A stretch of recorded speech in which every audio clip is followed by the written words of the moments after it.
For those about to be bastards, we salute you. Welcome to the Metal Bastards Hangout Podcast. What's going on out there, everybody? Welcome to the Metal Bastards Buffet, assholes. If you don't like it, screw off. Right on, man. So let's see who's in the chat room. We got some people in the chat room already. Looks like we had Music of Destruction here earlier. Damien. Yeah, I was in the chat. On, brother? Just saying hi to everyone. Yeah. White's Metal Life was here. John Eister, fan forever. 23 is here. He's still here. Okay. Yeah. Damus. We haven't seen Damus in a long time. Damus. Yeah. Yep, Damus is here. What's up, Damus? So welcome to the Metal Bastards. So I was going to bring this up. We want to discuss this debatable topic. The whole Sammy Hagar bashing David Lee Roth, saying that Sammy Hagar is saying that, well, I should be the singer. I am the singer of Van Halen. Oh, bullshit. No, you're not. It's always been Dave. It'll always will be Dave. End of discussion. Cool. Oh, we got Josh here too. What's up, man? What's up, Josh? But I can send you a link. I can send you a link if you want to join later on. Yeah. What's your thoughts on that, Ben? Just more baby shit by a bunch of 70-year-old men. I did kind of glance over that. I guess he was saying stuff too, like David Lee Roth was a shitty vocalist. Oh, get out of here. Yeah. It sounds like a bunch of bitterness from Sammy Hagar, to be honest. And supposedly there's been photos of Ozzy in studio supposedly Ozzy standing in studio holding onto a table singing, like supposedly from a few band members saying that Ozzy's really struggling to stand up and sing. Well, he can't do it. He can't do it no more. No, and it makes no sense for him to be on this power trip pill. I don't get what. No. What's he going to do? Sit in a wheelchair the whole time? Not that that's a bad thing, but come on. Yeah. I get Ozzy's passion, but come on. When you can't do it no more, you just simply can't do it no more. No. And it's time to call it a day. And the bands that are on that bill still can do it. You have AC/DC. They can still, despite them in their 60s, they can still go out and do it. Iron Maiden, they can still go out and do it. Metallica can still go out and do it. Guns N' Roses, can still go out and do it. Yep. Ozzy. I get your point. Yeah, if you can't do it no more, why even freaking bother? Ozzy Ozzy don't need to be out on stage anymore. And that second night, AC/DC opening for Ozzy? I don't know about that. Yeah, I don't. See, here's what I would have. I would have it be Judas Priest, then AC/DC for that second night. I would keep GNR. You know, it's GNR, but I would put Tool. You would open it with GNR and Tool. Then you have Judas Priest and AC/DC. Then you have Metallica and Iron Maiden. Close it out. Yeah, I think I'd get Guns N' Roses off that bill. Yeah, who would you replace? Judas Priest in there? Yeah. I hate to say it, I would take off Ozzy and GNR. Guns N' Roses, Metal Church. Yeah. No, not exactly. Judas Priest, Metal Church. Yeah. I mean, I don't know, but I mean, that's kind of tough.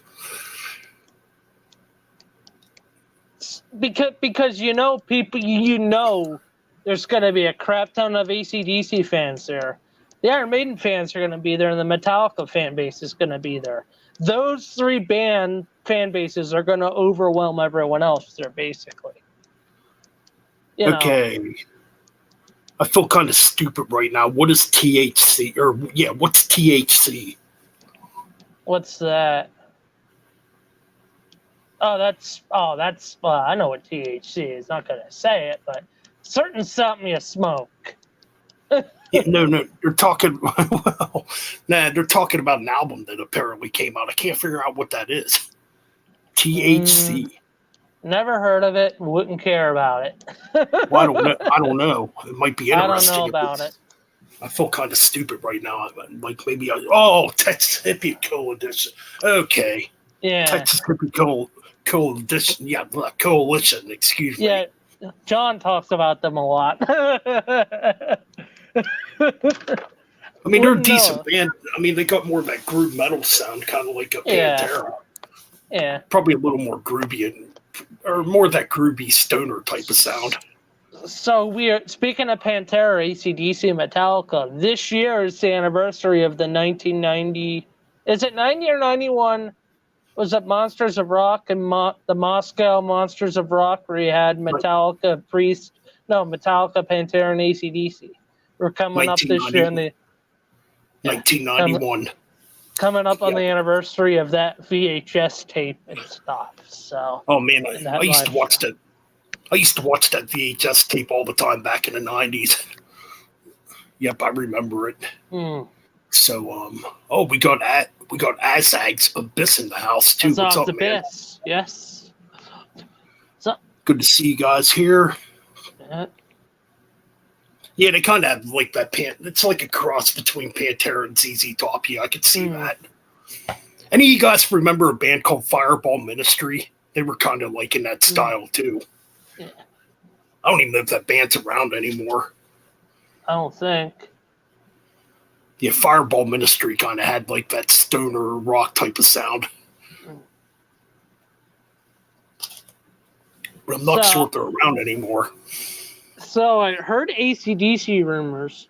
Supposedly Angus, Phil, and Brian were spotted in Vancouver already, supposedly they're getting ready to start rehearsing for that gig now, supposedly. So I'm gonna say they haven't really done anything since Power Up came out. They haven't done anything with Phil. I mean, he came back for the album, but since Phil's God damn, I can't believe it's been almost 3 years already since that album came out. How many years has it been since we lost Malcolm? What was that, 2016? 2017? Yeah, it's been what, 7 years? 7 years? So we'll be getting up close to 10 years without Malcolm Young. Well, yeah, that's hard to believe, man.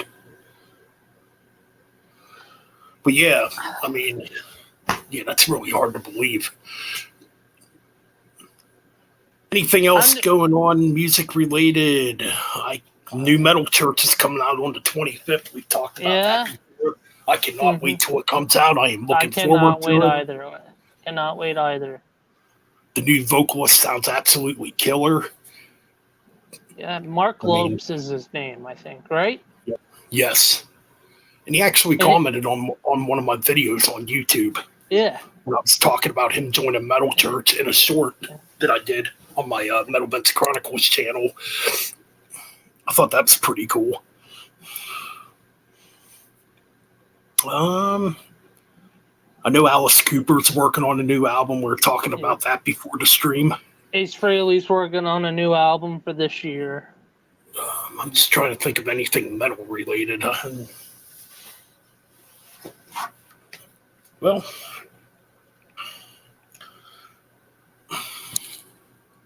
let's look and see, I guess. Yep.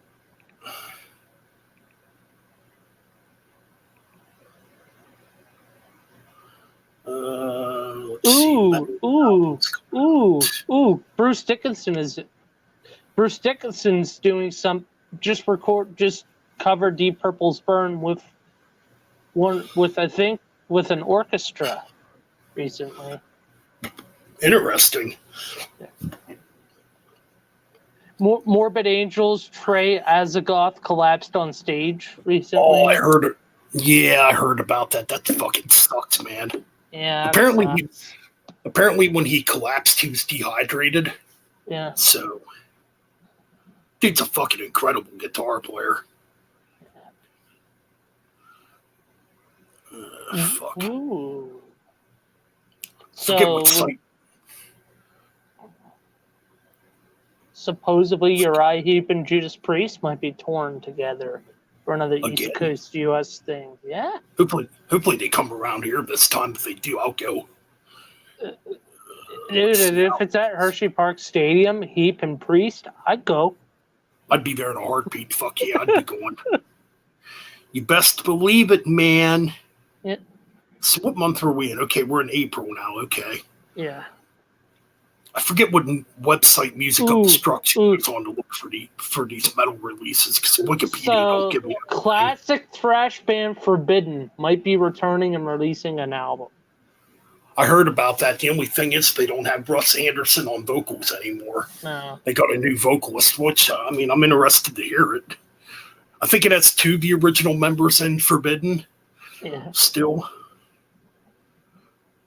Oh, the band Anthem just came out, the new album, Crimson and Jet Black, which they are basically Japanese answer to Judas Priest. See, there's a new Bell Witch album that came out on the 21st. I know Ryan just did a deep dive on Bell Witch. Yeah. Vinny Appice. Oh, go ahead. Vinny Appice's Last in Line album recently came out. Oh, Paul Gilbert just put out the Dio album. I saw that too, and I almost picked it up. And we're getting a live Evil 40th anniversary box set has been confirmed from Tony Iommi that we are getting a Black Sabbath Live Evil 40th anniversary Super Deluxe edition. Interesting. With the live performance there, plus I think Black and Blue might be added onto that, and some posters and advertisements and stuff, and a book too, I think. Nice. So, wow, Dave Lombardo's putting out his first solo album. Yes. Writes some percussion. Wonder what that's going to be like. A new Enforcer album's coming out. A new Haunt album's coming out. New Death Clock supposedly is going to be coming soon. Wow, wait, no way. Am I reading this right? Yeah. Savage Grace has a new album coming out. They haven't been around for years. Yeah. Sign of the Cross. Fucking interesting. Might have to check that one out. Supposedly Death Clock is getting back together with Gene Hoglan. Cool. For later this year. And also Metalocalypse might be getting Gene Hoglan involved too. Because there's going to be a Metalocalypse movie supposedly coming out. They might be getting Gene Hoglan to come in on drums, and they're going to be doing some they say they haven't played together in a while, so they might be making some material for the movie, the actual band.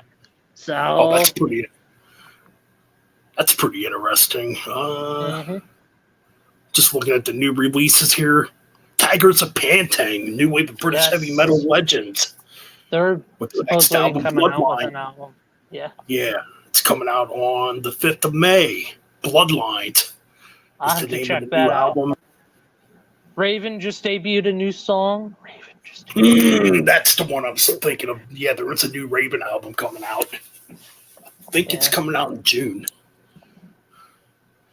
I'll be getting that. Their last fucking album, Metal City, was killer. And supposedly the Who are going to be the Who's going to be doing their farewell tour. Supposedly rumored that they're going to be doing an anniversary tour for Evanescent Front, and then after that they're doing a farewell world tour for the Who. Yep. So supposedly they're going to do 40 countries in 2 years, and it's going to be a final farewell tour for the Who. Supposedly Roger Daltrey says it's time to stop. Well, yeah. So, I mean, the guy's almost 80 years old, so yeah, it probably is time to stop. And supposedly they said the last couple of shows are just going to be tributes to all albums. Supposedly the last 2 gigs they're going to try and attempt to play each song live. Interesting. Ooh, Death Metal Legends Vomitory have a new album coming out on the 26th called All Heads Are Gonna Roll. And Blaze Bailey's supposed to be getting... Blaze Bailey's in the news now also with his health. You know. Yeah, he just recently had a heart attack. Hopefully he's getting better. No. The article here says that he may have to go triple or quadruple bypass surgery to get it fixed. Yeah. He'll probably be out. He'll probably be out for a while. Yeah. That sucks, man. That's what happened to King Diamond, why he took such a long hiatus. Way back in the 2000 or around 2008ish or something. Just looking here. Supposedly Brian May, who's the Queen? Oh yeah, Brian May, Roger Taylor, and the current guy in Queen might be interested in making new material for 2024 or 2025 before they decide to hang it up. They said even though Freddie's gone, they did say the fans deserve some new material. You know. Oh, we'll see what happens. Yeah. I wouldn't be opposed to it.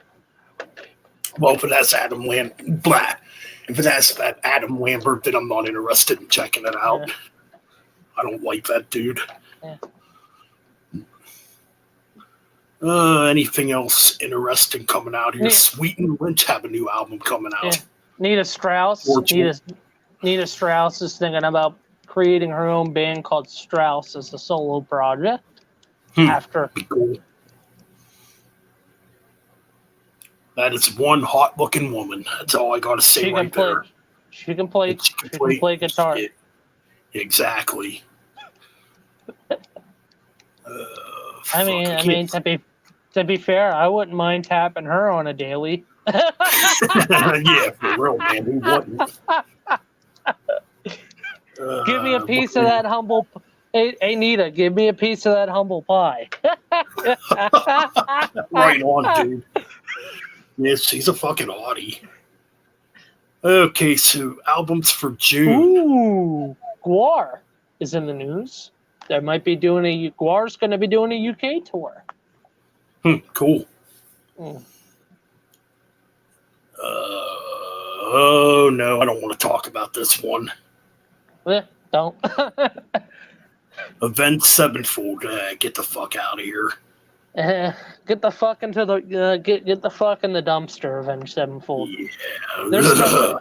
So Ben, now we're gonna have an official Metal Bastards dumpster for crap. Okay. Well, throw Avenged Sevenfold in there because that's pure crap. Yeah. Ooh. No shit, Bongzilla has a new album coming out. Yes, there's going to be some new Bongzilla. Yes. Oh, yeah. Ultimate Marijuana Doomer, Ultimate Marijuana Doom Metal, or whatever you want to call it, Stoner Metal there. Yeah. Supposedly, there may be a Final Kiss live album. I don't care. It's going in the garbage. Avenged Sevenfold, that's a good one, John. Avenged Avenged Sevenfold. Sevenfold. Yeah, that band fucking sucked so much. Okay, so we're looking at June still. Yeah. Ooh, dude, I'm gonna have to check that one out. The new Godflesh. Purge. One of my favorite industrial metal weren't we bands. supposed to get a new Anthrax this year? Wasn't that originally supposed to happen? They're in the studio right now, from what I understand. Yeah. Okay, so I'm looking here. Okay, so back to May. Looks like Ray Alder has a new album coming out, the vocalist of Fate's Warning. Yeah. New Extreme. I don't give a fuck about Extreme. Oh, God, Kid Rock. Okay, I'm going to throw in the garbage, but I got to read this first again. Kid Rock announces arena dates for summer for a No Snowflakes World Tour. Yeah, garbage, just for the fucking title of your tour. Get that shit out of here. Kid Rock, good lord. Okay, Jag Panther, The Hollowed. Yes. I'm gonna have to check out the new Jag Panther album. It comes out on June 16th. Mm-hmm. Paramaze, Bloodlines. Paramaze is a pretty good band. The fuck, there's a new Zaster album coming out. Inevitably Dark is what the new album's going to be called. I'm sure it's probably going to be an acoustic album. That's what it says here. Oh, the new Raven album comes out on the 30th of June. All hell's breaking loose.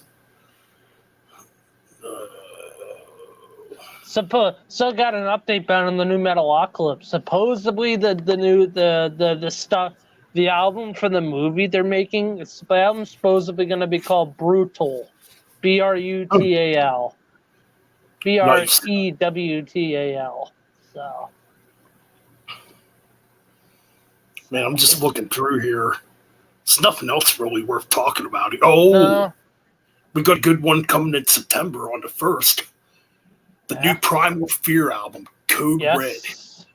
Can't wait to check that out. I think they have a new song out on YouTube. I haven't listened to it yet. And that's pretty much it for your metal news when it comes to new upcoming albums. I'm not going to read all this because... This was the Bastards Report. But no, in all honesty, there's just a lot of stuff on here I don't care about. No. Just Judah. How do they fucking pronounce that? They're a black metal band. They've been around for a while, but it's pronounced Judah. Tsjuder. They've been around a long time. They got a new album coming out. Hellverg is what it's going to be called. Mm-hmm. Might have to check that one too. Yeah, I don't really care much for modern metal. Hey, do you guys care about modern metal? You keep shaking your heads yes. Well, I don't care.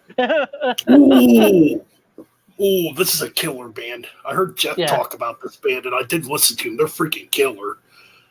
The band's called Fifth Angel. Yeah, I listened to a couple of their songs. Pretty good. So they got an album called When Angels Kill coming out on Nuclear Blast on June 9th. I am going to have to check that out. From what I've heard, I do like Fifth Angel. It's more of that melodic Dio type of power metal. Pretty good stuff. Yeah.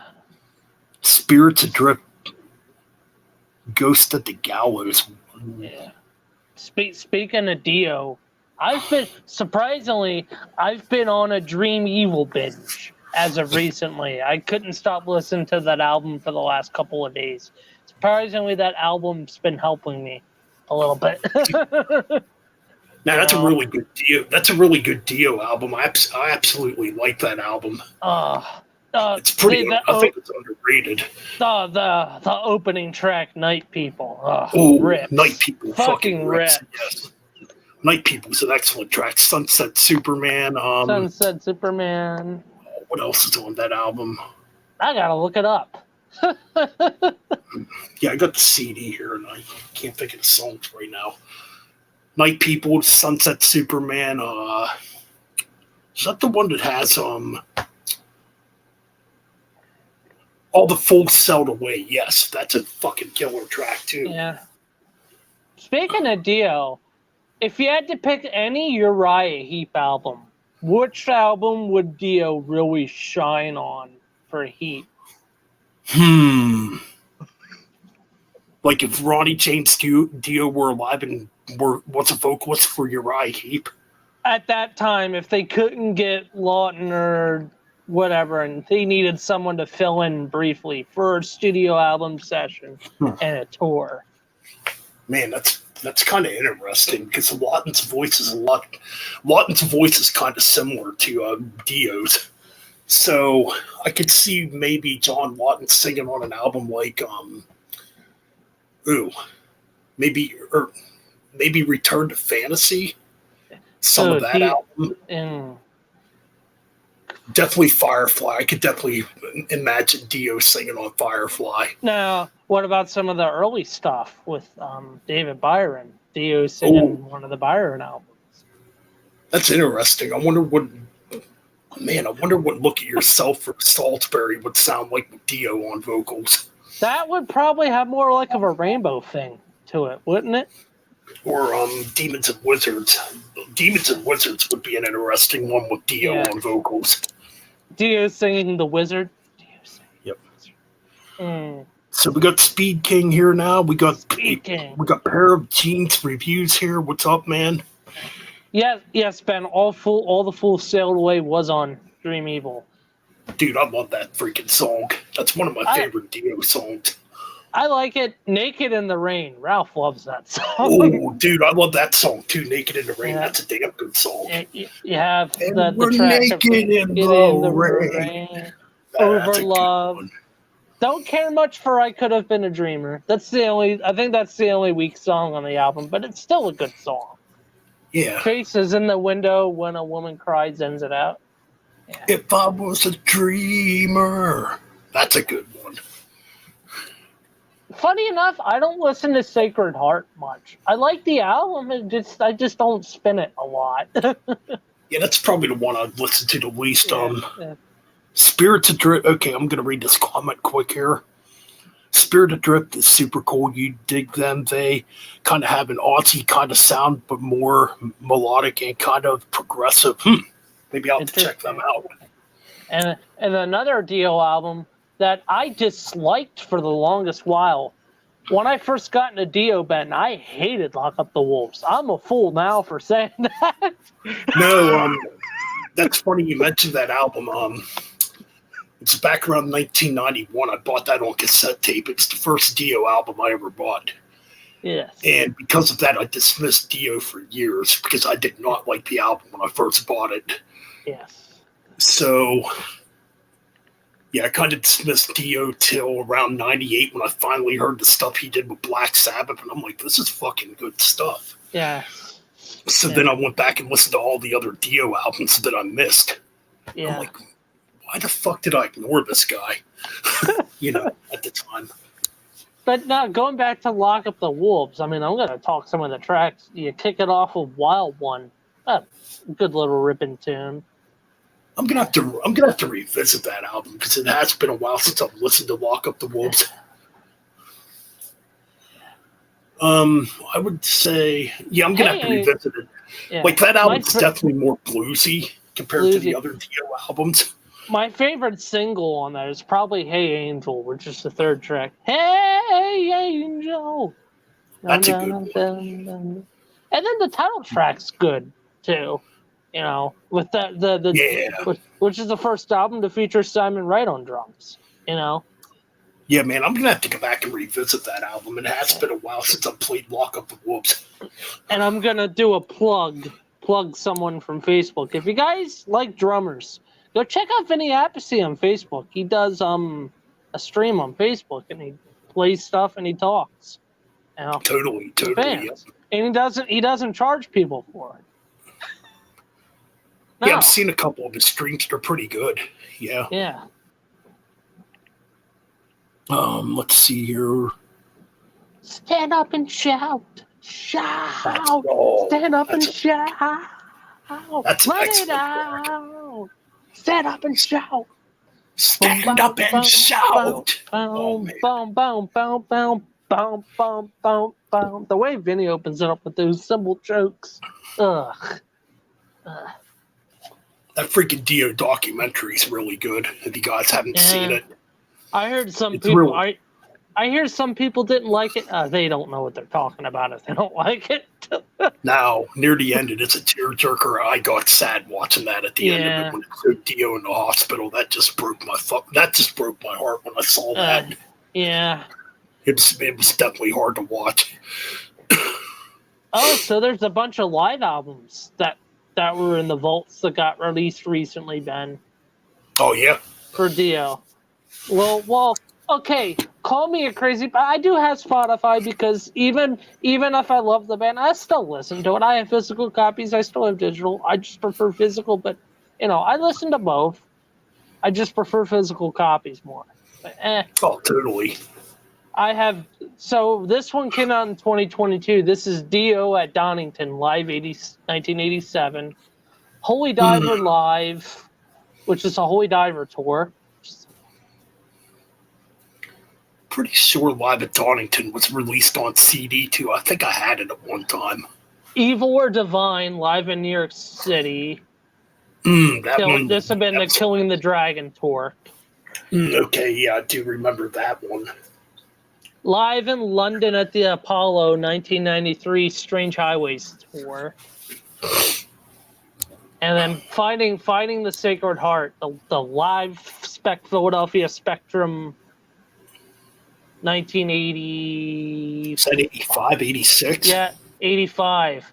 When Dio had the opening intro, Draco Ignis, the dragon intro, and I'm trying to think if Vivian Campbell was on guitar on that, or that might have been when Craig Goldie joined. Yes. And then there's 19. Oh, sorry. No, go ahead. And then there's another one of Donington 83 that also came out in 2010. And this is Live 83. The tracks, it kicks off, the set list is Stand Up and Shout, Straight Through the Heart, Children of the Sea, then Rainbow in the Dark, Holy Diver, drum solo, Stargazer, guitar solo, Heaven and Hell, Silver Mountain, Starstruck, and then Silver Mountain Reprise to end it out. Oh my God, that's a heck of a set list, man. I wish I could have got to see Dio live back in the day. Yeah. I never saw Dio live, which I was in middle school and stuff, so I mean you can't really blame me on that, I know my one buddy got to see Dio live. It was Dio, Motorhead, and Iron Maiden. That would have been a hell of a bill. Yeah, because I think that would have been around. I'm trying to think. That would have been back on the Dance of Death tour. Ooh. So when did Dance of Death come out again? Was that 2003, 2002, 2003, somewhere around? 2003. So Dio would have either been doing Masters of the Moon or Killing the Dragon tour. Killing the Dragon. Yes. And Motorhead. They would have had an album out at that time, or no? I don't think. But man, that would have been a killer show. Wow, you actually saw Dio live. That's freaking cool. Yeah, I never got to see him live, man. I really wish I would have. And another Dio album that I adore now that I didn't in the past is Magica. Oh, love that album now. It's pretty underrated. It's got good stuff on it. Oh, I love it because of how fucking cool the album art is, especially the red Dio on top. Almost like it's bleeding. Yes. And that fucking ballad on there, as long as it's not about love, that song literally tears your heart out when you listen to it. Because you can just feel the power of Dio's voice on that track. But as much as I love Rainbows and Dragons and Magic with Dio, I just love the dark stuff more when he gets angry and fast and Strange Highways. Oh man, I love that album. It really, to be honest, it really started with Dehumanizer when Dio started getting angry. Let's be real about that. That's very true. I mean, Strange Highways is basically Dehumanizer Part 2. Yeah. And then technically, in Angry Machines, it's Dehumanizer Part 3 on steroids. Yeah, that's a heavy album. Fucking Don't Tell the Kids. Ripping tune, fast. Don't tell that's the almost kids. that's almost like a thrash tune for Dio. Yeah. And Don't then tell Black. the kids. And then you have songs like Black, Stay Out of My Mind, Big Sister, Double Monday, Dying in America. Oh boy, Dying in America is a really dark track. Yes. And then you end it with that ballad, This Is Your Life. Oh, You know, man. that's a tearjerker. That's an incredible ballad. Ooh. So there is another live album. Or supposedly it's Dio From Heaven to Hell. Which is deep cut, which is rare songs that didn't make the albums. Tracks called Satisfaction, Different Approaches, Fantasy and Dreams, stage shows. There's a song called Elf and Rainbow. Elf and Rainbow. Man, I haven't listened to that first Elf album in a while either. I got to get the other two Elf albums. I don't have them. Here's the thing. If we do a Dio deep dive, are we going to include every... Well... yeah, I mean, Black Sabbath, Dio, Elf. Are we going to attempt the Dio and the Prophets? Or are we just going to briefly mention that in the beginning? That's a good question because I don't know none of that stuff. I don't either. Or we'll just maybe briefly talk about it, research it. I mean, we'll mention it. We'll definitely bring it up because it's a part of Dio's history. You know, Dio and the Prophets, and then he had Dio and the what's the other one called? Dio and the There was the Prophets. Ooh. Was it the Red Caps? Dio and the Red Caps. That's it. Yeah, I'll be right back, Ben. I got to use the bathroom. All right, man. Actually, I think Dio and the Red Caps was before Dio and the Prophets because Dio and the Red Caps formed in 57, 58. So, yeah, that's hard to believe because Dio goes all the way back to the 50s when it comes to doing music.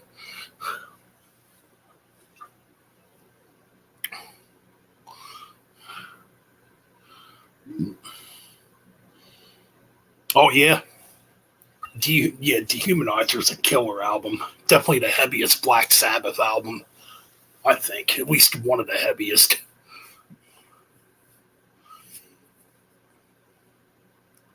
Oh, let me, shit. Don't want my, battery dying in the middle of the stream here. I gotta plug this in. Shit. All right, we're good.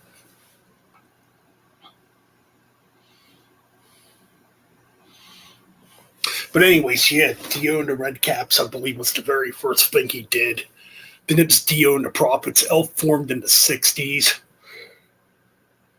Like, there's footage of, there's early Elf footage on YouTube from 67, 68 that you can find. Or they might have still been called the Prophets then, but it did have members of what would become Elf, I should say. I'm back. All right, man.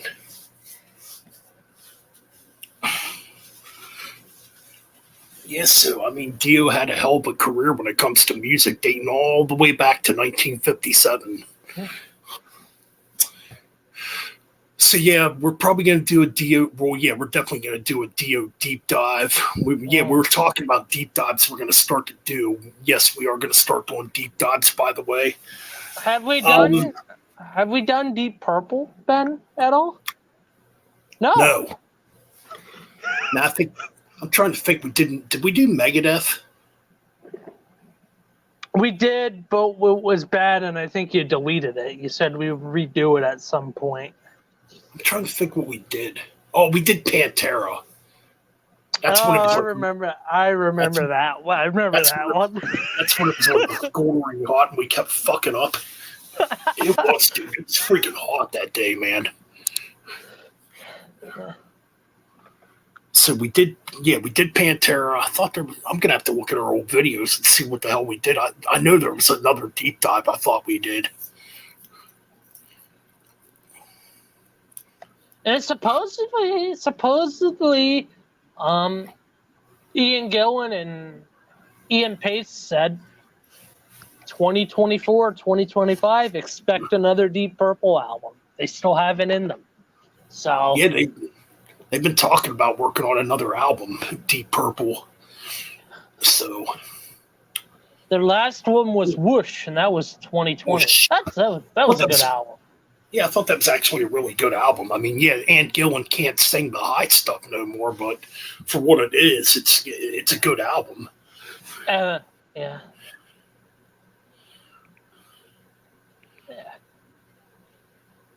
The Metallica reissues. Oh, you're talking about the dual disc reissues. Yeah, I got I got the Master of Puppets and Justice for All ones. I think these are the ones you're talking about. Ooh, you know what's a cool Deep Purple album, Art? There's a Deep Purple album called The Battle Rages On. And there's some dragons coming out of the Deep Purple logo. I don't know if you've seen that album art at all, Ben. I probably have. Yeah, I think Speed King's talking about these box sets that have demo material and live tracks on them. Yeah. Yeah, these are pretty cool. And I got the Injustice for All one. And I did get the Black Album one. It's got a bunch of live shit and demo stuff on it. I don't know why they didn't do Kill 'Em All and Ride the Lightning like this. I don't understand that. Maybe they just had. I don't know. That's all right. I got the Ride the Lightning box set that has everything in it. I think I paid almost. What did I pay for it? $200. Ooh, that's a good fucking Deep Purple album. Come Taste the Band. Underrated album, very underrated. And then they have the album when we rock, we rock, and when we roll. That was Come Taste the Band had Tommy Bolin on guitars because that's when Richie Blackmore left.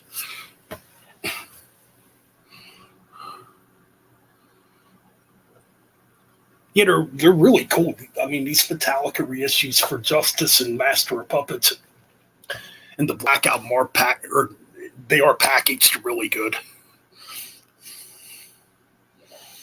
I still like Fireball, but I just like the Ian Gillan lineup a bit more for Deep Purple.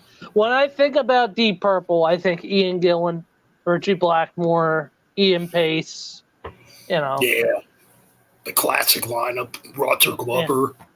Yeah.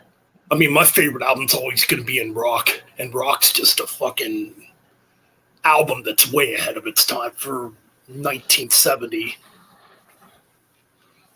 So they had an album in 73. What was it? I think it says here they did Who Do We Think We Are? It came out in 73. Oh yeah, that was after Machine Head. Yeah. That album's not bad. It is a bit of a step down. Yeah. It's not. Yeah, that's when the band was starting to fall apart. Well, that lineup of Deep Purple was starting to fall apart because Ian Gillan and Richie Blackmore were not getting along. Yeah. Richie left. Ian stayed. Richie left. Richie left and formed Rainbow. Richie Blackmore's Rainbow. Yeah. So you got 72 seasons on vinyl. I bet that vinyl was quite pricey. Mm. Yeah, I mean, I already did my review of the album. I gave it a 6.5 out of 10. It's nothing special. It's not horrible. It's mediocre. It's mediocre. I mean, there's good stuff on it, but then there's stuff on there that just seems like it's been done before. That's just kind of my opinion of it. I hear a lot of rips that just sound like recycled rips from the last record.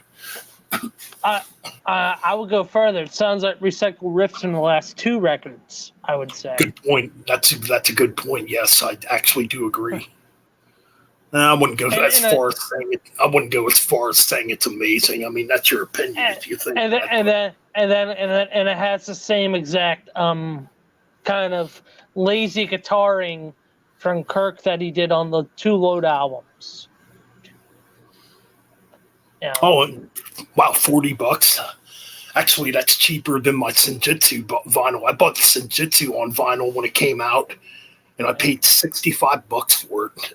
That's the most expensive vinyl I have in my collection is Senjutsu. But it's packaged so nice, I couldn't resist it. I guess that album's grown on me a little more. I gave that album some shit too when it came out, but some of it has grown on me a little better. Mm-hmm. I think as the album gets older, it'll grow more. Like I do like the 3 epics at the end of the album. Death of the Celt. Yes, speaking, Slaves and Masters is a very underrated Deep Purple album. Oh yeah, that's the album that had Joe Lynn Turner. Well, quintessentially, that album's a Rainbow album in a lot of ways. Yeah, because it has Joe Lynn Turner on vocals. It does sound more like a Rainbow album too, of that era with Joe Lynn Turner.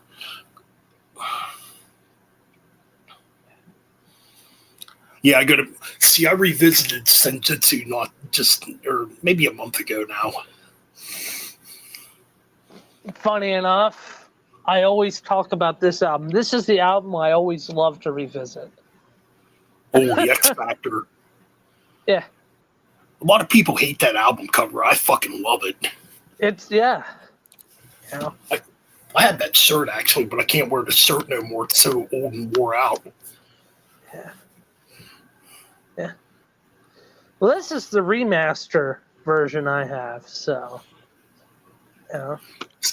See, that's my problem with Kirk Hammett in the last few albums. He's just not trying no more. You can tell it too. He's phoning it in, like you said. Like on the new album, I can't think of one good guitar solo he did on it. Yeah. Well, here's the thing. I think Kirk's brain is stuck in the reload era. That's what I think. Nah, I'll tell you what I think. I think it's the money. He's a multi-millionaire, and it's like he don't care. He don't care no more. If I was in Metallica, and if I'm Lars, I'm gonna be like, oh, so if you don't care about the music, you can get the fuck out of the band. We'll get someone else to come in. Right. You could probably get somebody like Alex Skolnick to come in there and do a way better job. No, this will never happen. Lars kicks out Kirk, and Dave just shows up. Yeah, that's definitely never happening. But never happening, but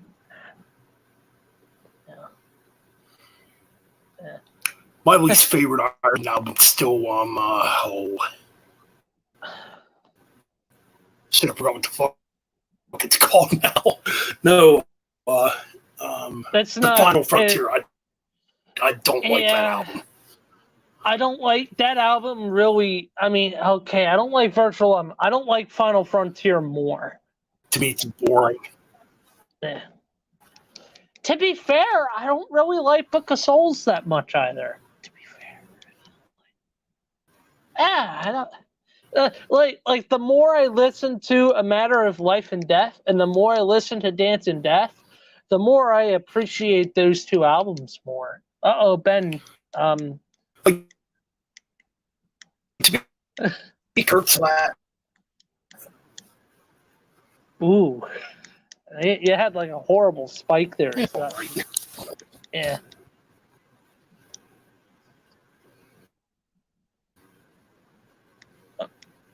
There's no sound. Oh? You're good. You're okay, Ben? That's being stupid again. I think we're okay. Yeah. Are we okay now? Can you guys in the chat room hear us? Can you testing? Hello?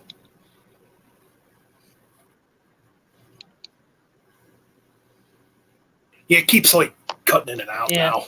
I think we're okay now. Those damn But that's a good point. gremlins. Maiden did have a lot of boring albums post 1990. A lot of Book of Souls I thought was pretty decent. I think Dance of Death's kind of underrated. I think there's some really good stuff on Dance of Death. I love Rainmaker. Even though that's a crappy album. Crappy album art. Rainmaker. The album art sucks. That's the worst album cover easily. The Curse of Benjamin Brigg. Oh, that's a fucking dude. That's a killer track. Yeah. For the Greater Good of God. Those are off of A Matter of Life and Death. Yeah. So yeah, you still get good songs, but the one song I don't like is Blood Brothers off of that album.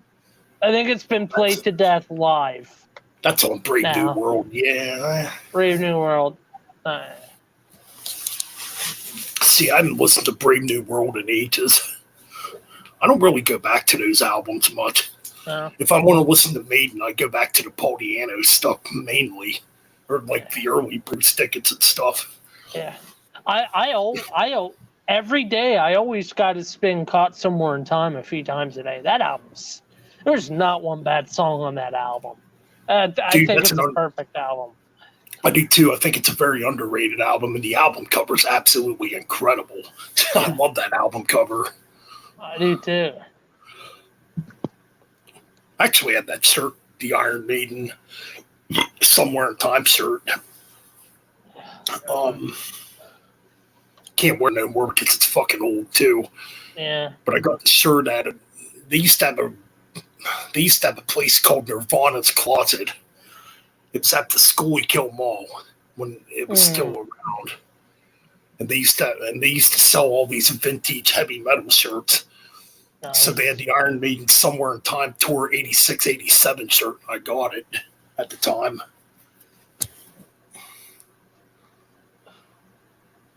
Blaze Bayley's solo stuff is really good. Yeah, it's just sad what's happening to him at the moment. Yeah, that does suck, man. And it's also sad what's happening to Paul Di'Anno with his health deteriorating also with his legs. Oh, yeah. Well, I do got to give Steve Harris credit, though. Yeah. He's actually helping him pay his bills, when it comes to that. Yeah.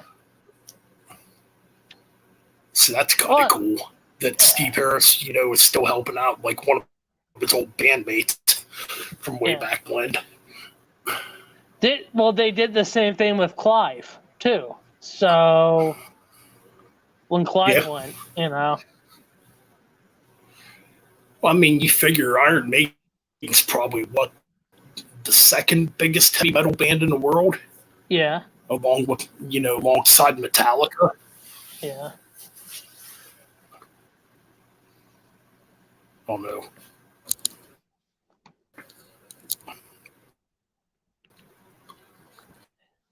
Whoa. I think we're freezing. Oh, come on. Oh no, I at my end I'm freezing. I checked my stuff. My stuff's been pretty solid. I think it's just on your end, Ben. We were hello. It is. Being dumb now. Yeah. It's weird. It's like right around this time too. It starts acting up. Maybe someone put some. We were drinking a black and tan, and we were cracking open a Heineken. There you go. So cheers to everybody in the chat room. I do like Man on the Edge. Man on the Edge is a freaking awesome song. Oh, actually, the track Judgment Day, but did not make the X Factor. It's really good.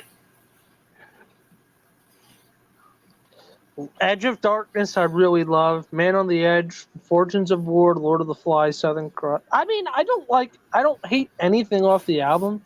Maybe 2 AM and The Unbeliever are the only Those tracks are the I weakest dislike. tracks out there. I don't care for them either. Yeah.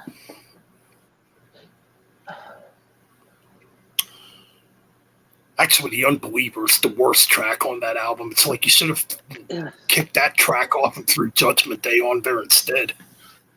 Yeah. Virus. Or you could put Virus on there too. That's a pretty decent track.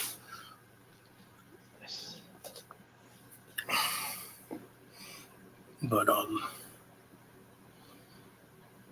yeah, Clive Barr was an amazing drummer.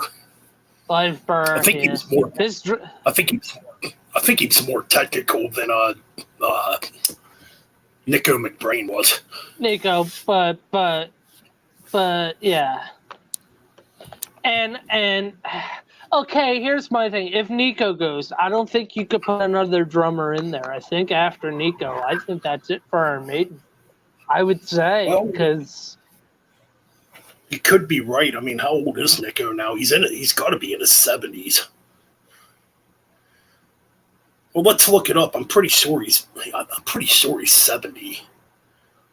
Wait, let's just type in Nico McBrain. Oops.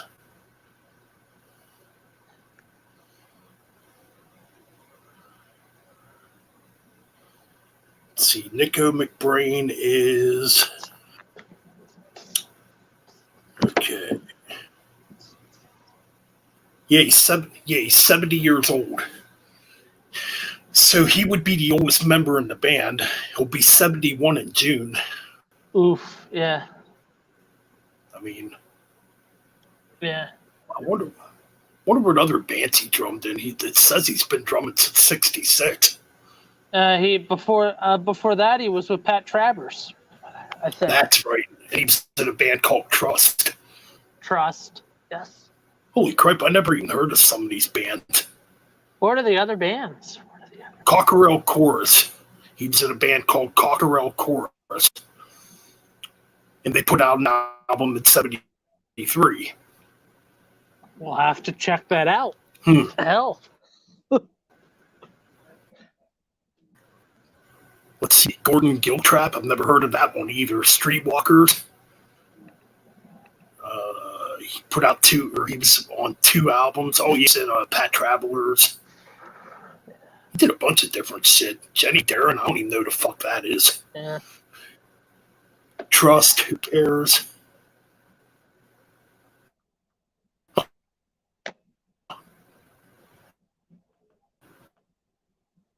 That's kind of interesting, actually. What the hell is this?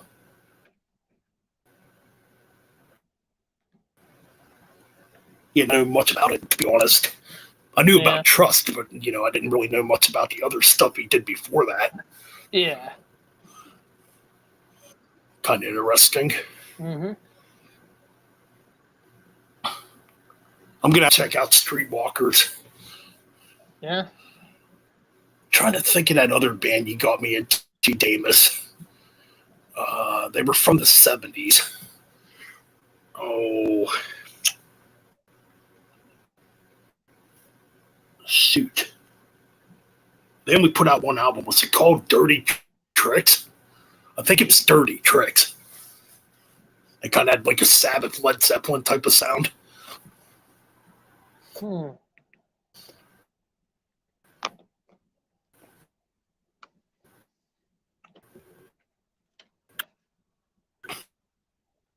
It's Dirty Tricks.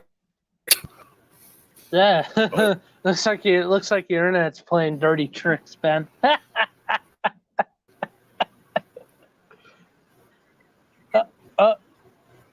Yeah, dumb, shitty internet. Dirty Looks. That was it. Dirty Looks. Dirty Women. Freaking killer band. Dirty Night Women. Demon. Yeah, I got to get that new. I got to get that new Night Demon. Oh, they have 4 albums out. Okay, cool. Yeah, Ben. You Ben. I there's a Kiss song stuck in my head that's on repeat. Dirty Living is now stuck. Dirty Living is stuck in my head. Oh, that's the worst track off of Dynasty. Dynasty, yeah. Out of all the tracks. Yeah. It's still better than. Yeah, I'm not a big. Yeah. Oh yeah, wasn't it Kiss we did a deep dive for? We only did the. We only did the I don't 70s think stuff. we We didn't do the. We didn't do the 80s yet. Didn't. I think we only did a.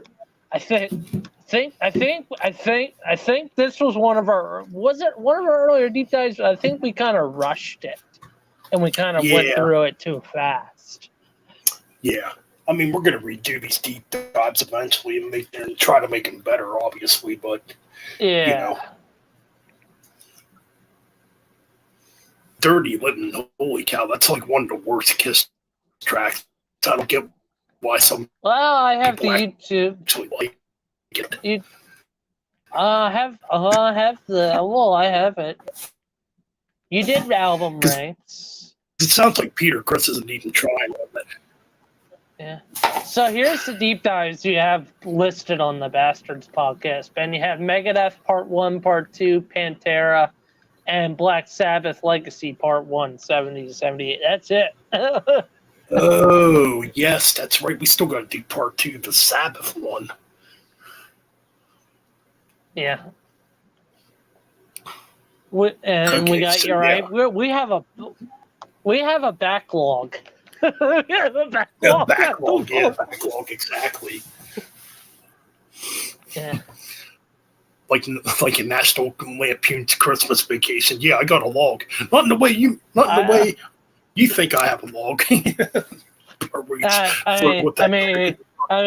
I mean, hey, all you metal ladies out there.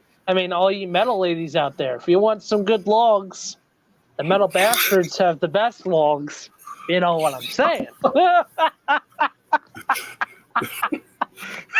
We've got the biggest logs of them all. No, okay, Mister. God. Oh, hold on. This might be good. Gene the Pervert moment. So Gene the Pervert says.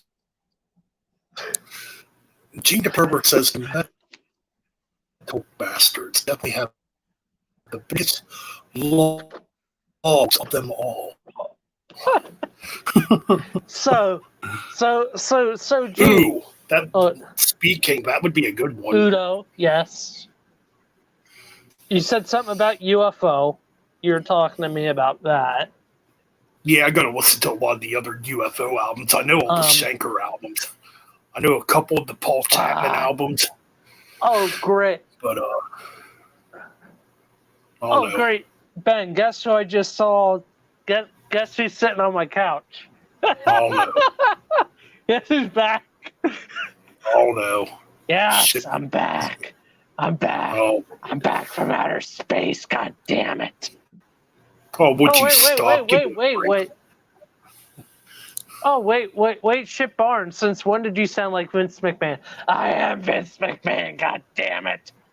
I killed Chip Barnes. He works for me now. Now kiss my ass. You're fired.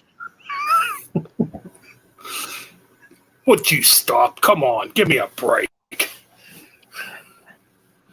I'm at a bed. Get a load of that. Get a load of her puppies. Ben, get a load of those puppies over there. Woo!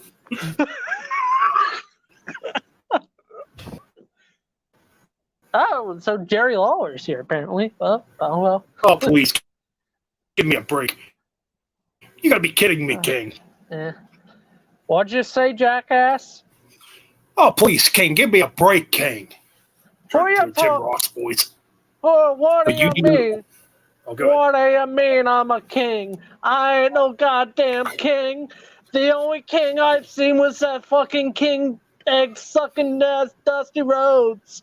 He was over there touching my horse. That asshole cannot touch my horse. Only I can touch my horse. That egg-sucking dog.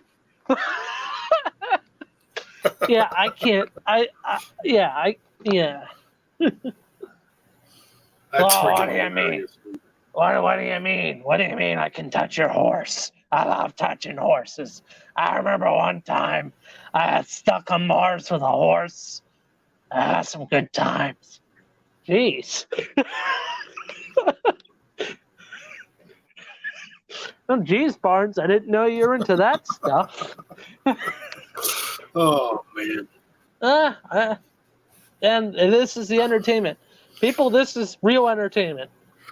Not scripted, real. Yep. Absolutely real, people. Yeah. Yeah. Anyways, yes. Who's in the chat, by the way? So we got Speed King and Oyster Fan Forever still here. Looks like Demas might still be here. Yeah. We got a few people in the chat room yet. Oh yeah. We've been keeping it at between 8 and 10 people in the chat, which is pretty damn good. We're gonna rock and roll all night and party every day. That's right, because for those about to be bastards, we salute you. We salute you, and we will bash your skulls in if you don't listen to heavy metal, and that's a fact. It's Amen true. to that. It's true. It's damn true. Kurt Angle. You will get it's the true. shovel. It's damn true.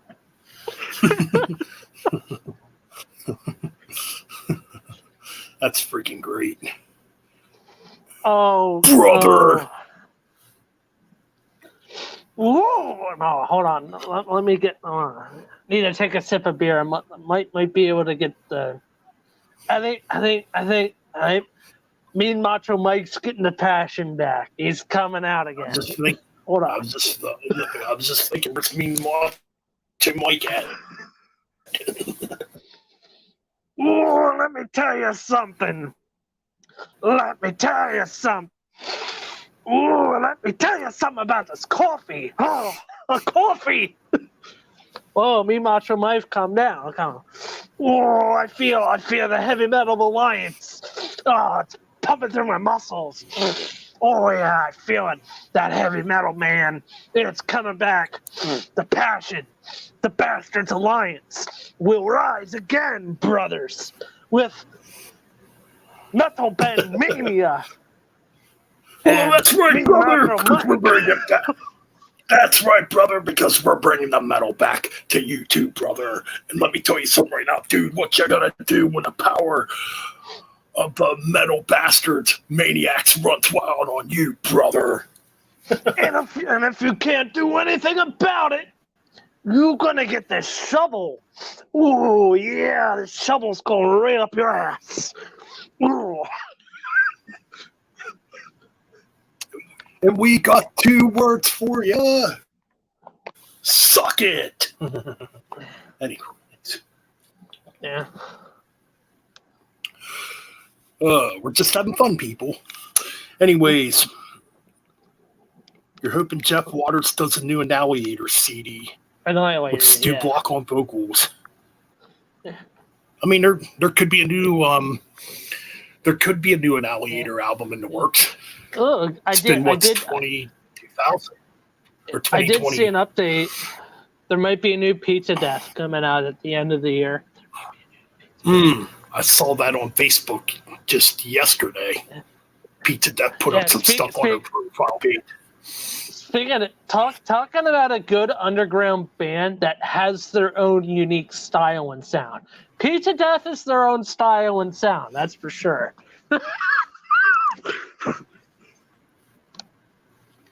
Oh yeah. Yeah, man. Definitely. I can definitely agree with you there. Just some good fun SOD style just some good old fun SOD style thrash metal from Australia. Australia's been kicking recently. I feel like right now the wild west of thrash and power metal has recently been coming out of Australia. There's kind of been like a rebirth of that in Australia, of all places. You know, I've been noticing it too. Yeah.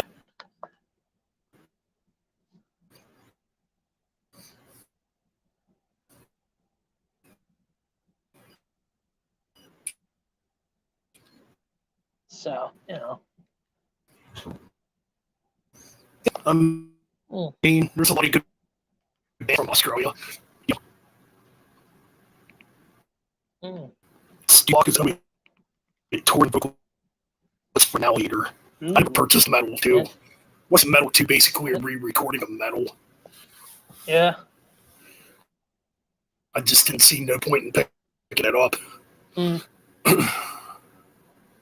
Oh no, freezing again. Excuse me. Oh, sorry. I think we're all right. Yeah. If anybody else wants to hop on, just A UDO deep dive. That'd be kind of interesting.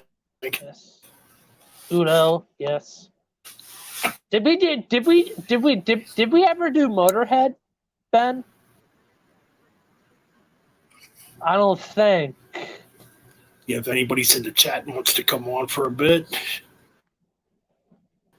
as long as my internet don't crap. Mm-hmm.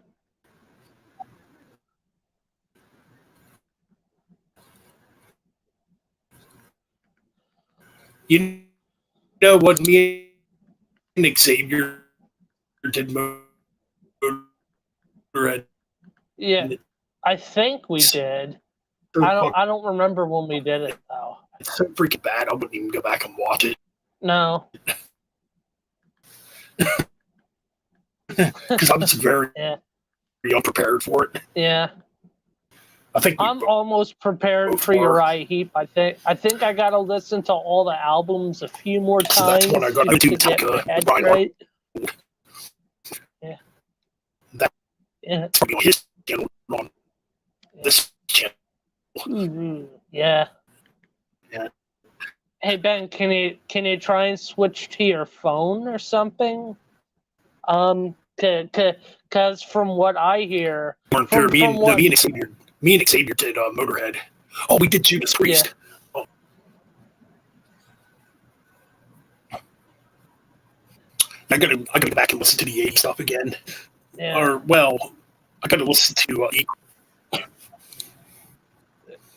So Ben, what I'm hearing from you? Okay. Yeah, now what I'm hearing from your brother, I mean, they do have some. Is what?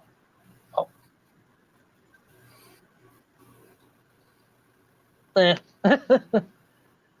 was just gonna say, Ben, from what I hear from your brother is when you're talking, the camera will freeze up and then your voice will just jump up real fast and it'll sound robotic. Then it'll go back down to normal for like maybe 20 seconds and then it'll jump back up to that and then like your screen will glitch out a bit. I don't know if you guys see it in the chat, but if you want to let Ben know if you guys see that also. Because Ben, I can't hear Ben at the moment. Yeah.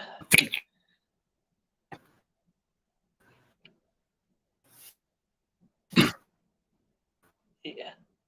Ooh. Can it would your internet work better in another room, Ben?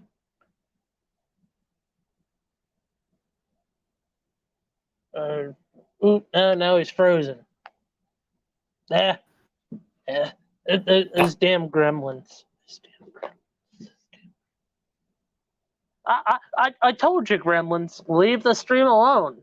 If you keep messing with the stream, I'm gonna bonk you on the head like Bud Spencer. Bam. Oh, I'm having fun though.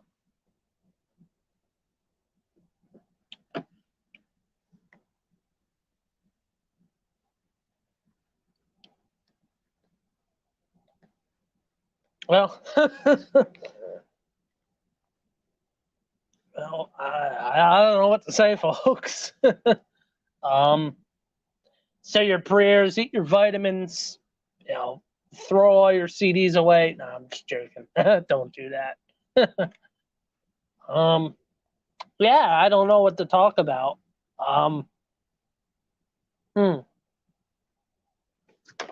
Oh, yeah, here's an album they can talk about. My favorite AC/DC album I go to often is Ball Breaker. I think it's my one of my favorite AC/DC albums. It's definitely up there in the Brian Johnson era stuff. I mean, this album is when Phil Rudd came back to the band, I think. Yeah, and it's still one of my favorite albums. You know, you got Hard as a Rock, Cover You in Oil, The Fuhrer, Boogeyman, Honey Roll, Burning Alive, Hail Caesar, Love Bomb. Caught with Your Pants Down is a fucking killer song. Whiskey on the Rocks, and title track Ball Breaker. And I also have the live DVD that came with the tour. Oh, I love Flick of the Switch also. But yeah, Holding the Fort Down, I also have AC/DC No Bull. And yeah, this is my favorite AC/DC live movie. It's just this was a great show. You know, you kick it up. You know, the lineup for the show, you had Phil Rudd, Cliff Williams, Malcolm Young, Angus Bryan, and then the set list for it is Back in Black, Shot Down in Flames, Thunderstruck, Girls Got Rhythm, Hard as a Rock, Shoot to Thrill, Boogeyman, Hail Caesar. This is just a fucking good live show. If you guys like live shows and you love AC/DC, go pick up AC/DC No Bull, because Metal Bastards, we don't care. Oh, all right, I'm back now. Hopefully this is working better. Yeah. But no, I held down the fort for you while I was gone. Struggling, but I held it down. That's all right, man. Internet's being... Yeah. It gets stupid. It's weird. It gets really stupid around this time. Yeah, Spyro, Fleet Pay Pantera. Fucking channel get shut down. I don't want to... Spyro! What's going on, dude? Yeah, we could play Pantera, but it had to be on Twitch. I never loved Annihilator, Only House in Hell. Yeah. That's a freaking excellent album. Neverland's a cool album, too. I mean... go ahead. Oh, no, I was just telling people about, check out the AC/DC. I was telling people, hey, go listen to Ball Breaker. It's my favorite AC/DC album. You are a ball breaker. Nah. Okay, so this is not the remaster. I have the actual version on CD. This is not the remaster. This is the actual 95 release. Okay. Man, I found a bunch of used AC/DC CDs up at Second and Charles. I should have bought them all, because I'm definitely missing some albums again. Hey, Ben, I sent you the address to Double Decker Records, because I made 2 videos. Oh yeah, by the way, guys, I made some videos on my channel. Go to watch my Double Decker Record channels. I just made a couple videos of the store there, and they have some live bootlegs of AC/DC vinyls. And the prices are around $30 to $40. They're not bad priced, you know. Good. I got to try to get up that way. I got to wait till maybe in 2 weeks I can try to get up that way. Yeah. Yeah, I've been passionate about my drumming again. Oh, I'm sorry. That's good, man. That's good to hear that you're getting passionate again. Yeah. What's going on, Damien? What's up, Damien? Brother? You can hop on if you want, man. Hey, I'm just going to do another bathroom break. I'll be right back.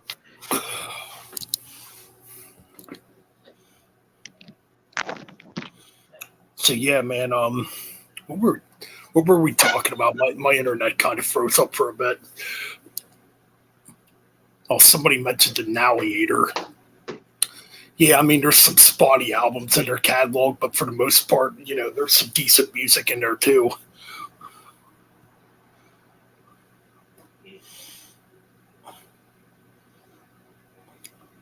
Like, I thought the last album, Ballistic Sadistic, was actually pretty good. Yeah, there's albums in their catalog that aren't that great.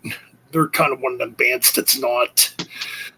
They got good albums and they have bad albums, if that makes sense.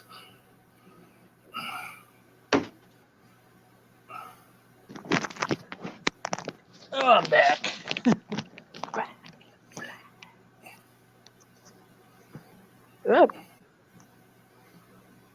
I don't think I can do a Jesse Ventura imitation. I don't have that deep enough voice. My name is Jesse Ventura. I can't do it. Yeah, you gotta have yeah, it's a hard voice to do. No, Nick did it. When Nick did Jesse Ventura, I died laughing when he did that imitation. Let me tell you something, gorilla. Something like that. It's like that kind of voice register. Yeah. Yeah, Jesse Ventura was freaking hilarious. Mm. Honestly, like we were talking earlier, he's probably the only person I'd vote for to be president if he ran. Same. I think in one of his rants, he also talked about there should be no political parties. If you run, you run. You know. I agree. There shouldn't be. Political parties are a fucking joke. Yeah, they are. The left and the right, they both suck. Both sides suck. They're both crap. Yeah. That's just my opinion. Not to turn this political, but oh no, my opinion's the same, brother. I'm right there with you. You know. It's like the Democrats are fucking trash, the Republicans are trash. Yeah, it should just be in the middle, you know. I mean, I don't want to do conspiracy stuff, but in one of Jesse Ventura's videos, he talked about, I think in one of his videos, he talked about how the Vietnam War was just a setup job, that the Vietnam War shouldn't have really ever happened, you know. Well, I kind of agree with that, because we shouldn't have been a part of that war.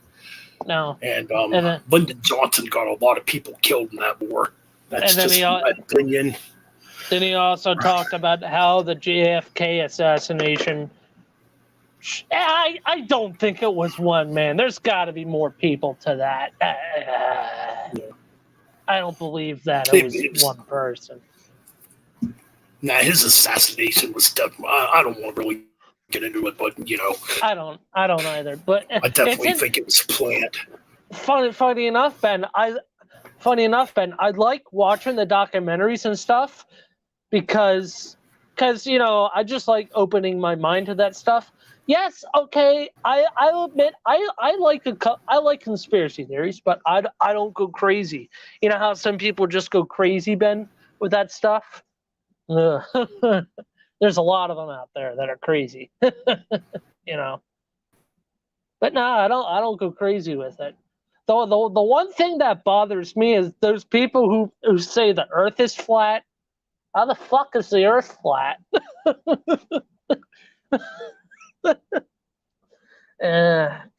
Conspiracy theorist. Yeah. I just laugh at them. Uh-oh, Ben froze again.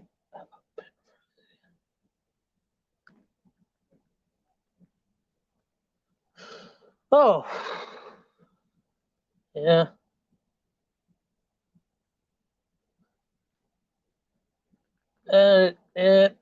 Ben's frozen again.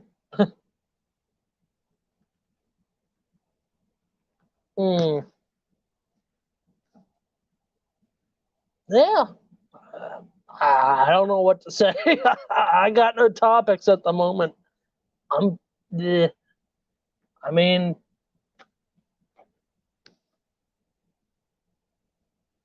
you know what's something? There aren't any good TV shows out there anymore.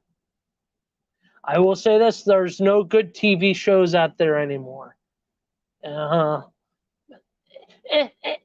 what? You know what irks me more is that all these reality TV sitcoms, they're garbage. They're garbage now. Sitcoms back in the 1970s and 80s, even the early 90s, was a lot more entertaining. I don't know what the fuck happened. Yeah, that's all I got to say on that. So, what else? Oh yeah,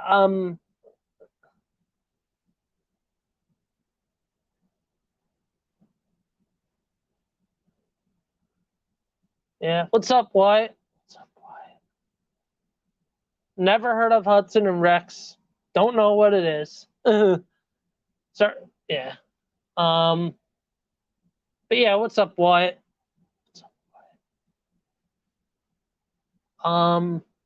Yeah, yeah, and okay, a little Mean Metal Mike rant. What are bands that Mean Metal Mike hates and can't stand? Oh, here's some. Static X. Yeah, you push it. Yeah, you push it. God fucking Jesus, push me over a cliff. Oh yeah, what's up, Damien? My evening's going good, brother. I'm going good. But yeah, God, what talk about a horrible fucking song from Static X. Yeah, you push it. Sounds like you're gonna fucking push me off a cliff. That's what the song sounds like. And don't get me started on Five Finger Death Punch. Good lord, I had to fucking sit through a live concert of them.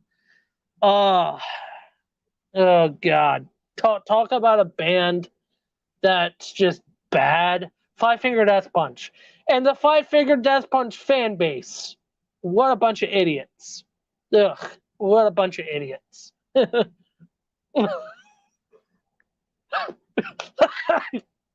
Yes, exactly, David. I agree.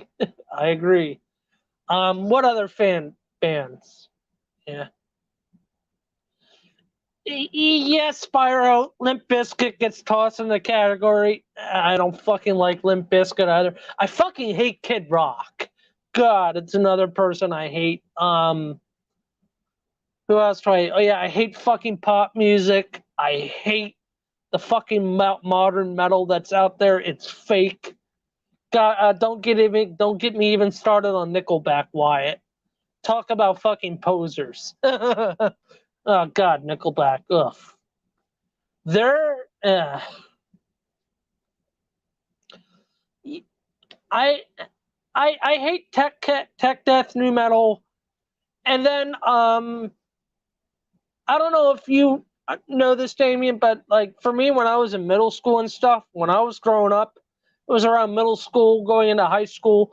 Bands like Bring Me On the Horizon and that whole fucking boy band, emo, high fucking metal scream thing, fucking garbage. It is garbage and it needs to be fucking tossed out.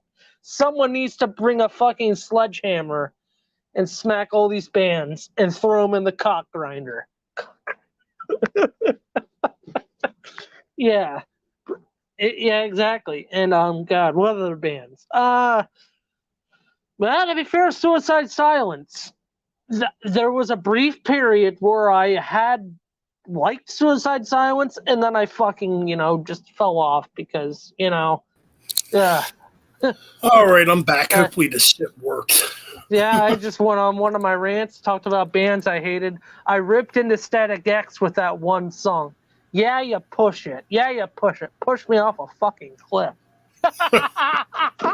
It's weird. I actually had that on cassette years ago, back when they first came out. Yeah. What's going on, Damien? Good to see you here, brother. Yeah. Me and Damien, we were making fun of Bring Me On the Horizon. Bring me the cock smoker.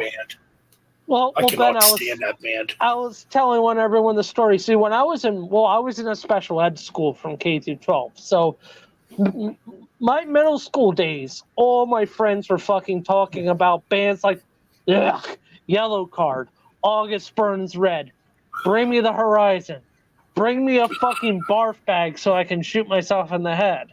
Tell me about it. Yeah, I can't stand none of them bands. Oh, Ben, I have the fucking hatred and passion to burn these bands alive. You can tell the passion's back. The old Mean Metal Mike is back. The same Mean Metal Mike that loves CKN. I'm getting that CKN type of passion back in me. Cover Killer Nation.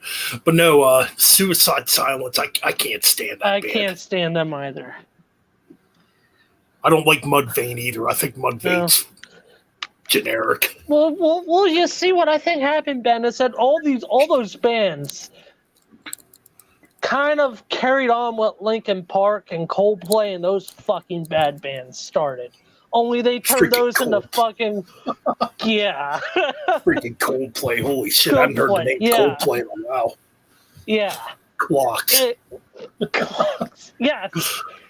Yes. And you see why I they kind suck, of period. I agree. And Ben, you see why go ahead. Yeah. You see why I don't communicate with my generation when it comes to their metal music. You see why I prefer your generation. I mean, you know. I'm in my mid-40s, so I'm definitely not into that fucking deathcore crap. Clowncore. So. Yeah. Clowncore. That's a good one. Yeah. Clowncore, yes. That's pretty much what it is, too. It's just a bunch of clown fake-ass music. I'm a millennial, so, Yeah, another band I could never stand was Asking Alexandria. Holy cow, that band's terrible. Makes me want to vomit chunks and jump off. Makes me want to vomit and jump off the Eiffel Tower. I remember back when everybody was praising that band. And if you said one bad thing about them, you'd get fucking attacked by people. Another band I fucking hate that their band fan base thinks they're good is a band called Ginger. Ugh.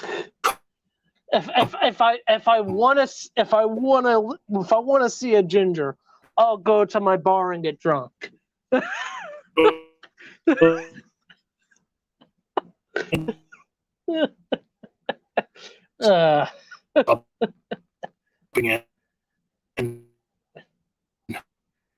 Yeah.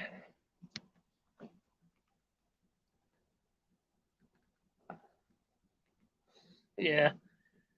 Ginger is pure fucking garbage. I agree, Damien. I agree 100%. Yeah. Ben's internet is giving him shit. Yeah, I don't blame him. So.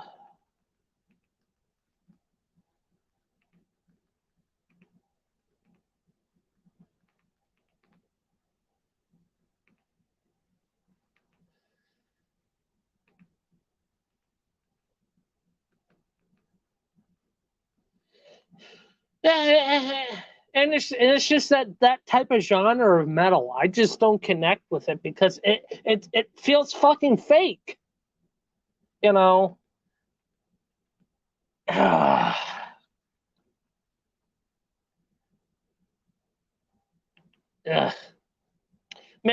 Makes me want to go to a gym and start punching a punching bag. Basically.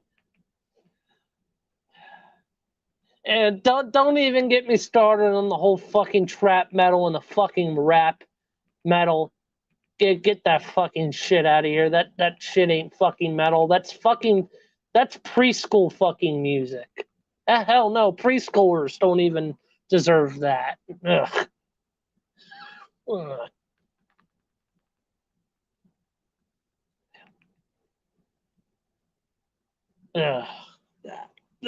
The way I see metal going, I'm disappointed.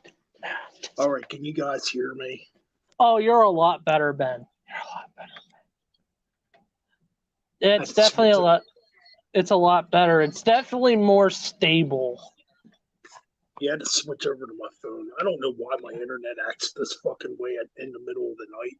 Is it the internet or the laptop, or do you think it's? Well, yeah. No, I think I need to upgrade my internet. Yeah. But yeah, no. Am I wrong with what I'm saying though, Ben? From what I've been saying about these fucking fake genres, Well, I've been saying this for years. I mean, yeah. It's like. Sorry. No, I'm just gonna say, I've been around metal for 35 years since the late 80s, so I pretty much know. I know most about the old school way of metal, and this stuff that's coming out, or this stuff that's been coming out for the last 15 to 20 years. It's not good. And see, to be fair, I don't want to bring up the genre, but whoever got the fucking idea that pop music and heavy metal would be a perfect fit? What fucking dork out of their mom's basement thought it was a good idea? Just who? And that's why I cannot stand bands like Asking Alexandra, because they take No. because these fucking deathcore bands, they take like extreme ideas and add them with fucking pop elements. It's like no, garbage. I don't want to bring country music, but I have to bash modern country music too, because something has to be said about that. Country music ain't fucking country music anymore, people, and that's a fucking fact. Oh, that's definitely a fact. Country music has sucked for years. But yeah, Wyatt's got a point. Me and Wyatt do know more bands about our age than most people think. And funny enough, I was raised on listening to bluegrass music. I was raised on Southern rock. I was raised on Metallica, Pink Floyd, AC/DC, Black Sabbath. I was also raised on late 90s rap music, real rap music and real hip hop music. You know what I mean, Ben? I was raised up with good music. You know. Totally. I mean, it just bedazzles me when these people that are fans of this modern shit get offended over it. If you bash it, it's not good music. No, I mean, you could sit there and say, "Oh, you're just an old has-been that don't know what the fuck he's talking about." Well, the thing is, I do know what I'm talking about. You know.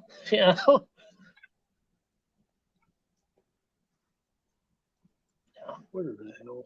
Is John in the chat room mentioning bad bands again? Yeah. Come on, dude. John's John. Let John be John. We still love you, John. John. A lot of people wouldn't be able to get away with stuff like this. No. I mean, I got into metal. Dude, I don't need to tell the story. I've told it a million times. Oh, no, you don't got to. But, no. Yeah. I've told my story a bunch of times now. It's like, what's the point? Right. I mean, it's like it's just like you keep repeating yourself. And then like, yeah, I got into metal back in 1988 for like the millionth time. You know what's funny? You hear these fucking. I mean, I don't want to be rude. I'm not going to say something I won't regret, but fuck it, I don't care. You have these younger kids who are doing fucking drugs, and then they're listening to rap music, and then they go to metal music, and they get fucking confused easily. They said, "Oh yeah, this band's the shit." Okay, name me a fucking song. Name me an album. And then they can't. I honestly think this fucking modern day rap is a bad influence on. It is a bad influence. It's a horrible influence. Yeah. Oh yeah, Wyatt wants to join. Well, I don't know if I can send him a link through my phone now. I'm on my phone right now, so. I mean, I'm gonna let my laptop cool down for a bit, and maybe I'm gonna give it like a half hour, 20 minutes. I'll send him a link. I think I have the ability to send him a link. Oh no, I think I accidentally sent it to you. Whoops. I'll send some links out though. Don't miss albums. What's up, dude? Good to see you here, man. But yeah, I mean, this fucking mumble rap, trap rap shit is not a good influence on the young generation. No, it's not. Yes, John, I know you're a Five Finger Death Punch fan. We love you for that. I just fucking hate that band, and I saw them live, and they're fucking crap. Yeah, sorry, that's the facts. Five Finger Cousin fuck blows. That band is trash. No, Ben. They're not even Five Finger Cousin fuck. They're Five Finger. Get the fuck out of here. Exactly. I fucking hate that band. Spyro, yeah. Spyro, hey Spyro, can you hand me the barf bucket? Can you hand me the barf bucket, Ben? Well, I'll answer that. I think it's bullshit. It's bullshit. Now, apparently, Miley Cyrus listens to bands like Iron Maiden and stuff like that. I don't really care. Nah, I don't care. I don't care. To me, I don't care until you have enough information and you're knowledgeable about metal. Show me Like the if you're proof. just, it's like, who was it? There's one of these pop artists that were wearing death metal shirts. It's like you probably don't know one death metal album.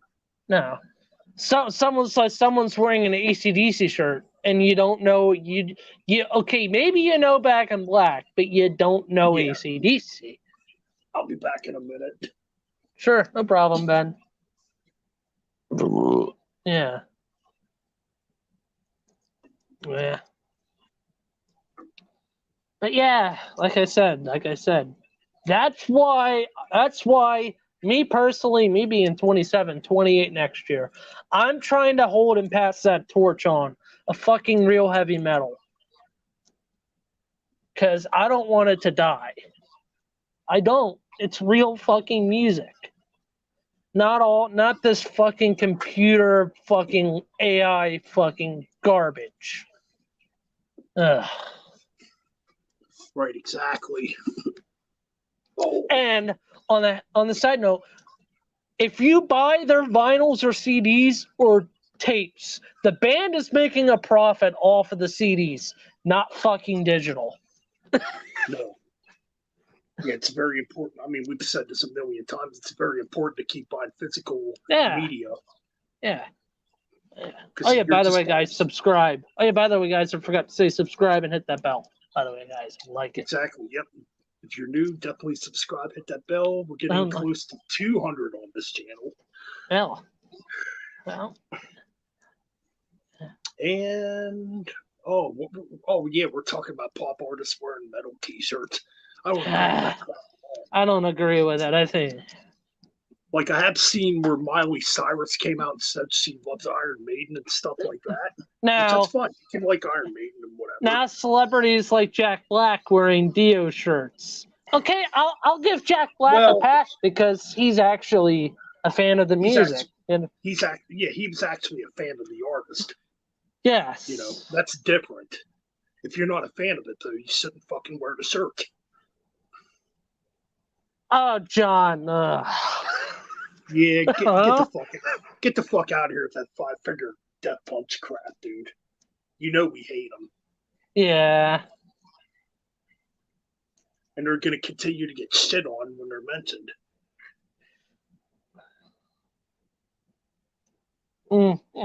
Yeah, no comment.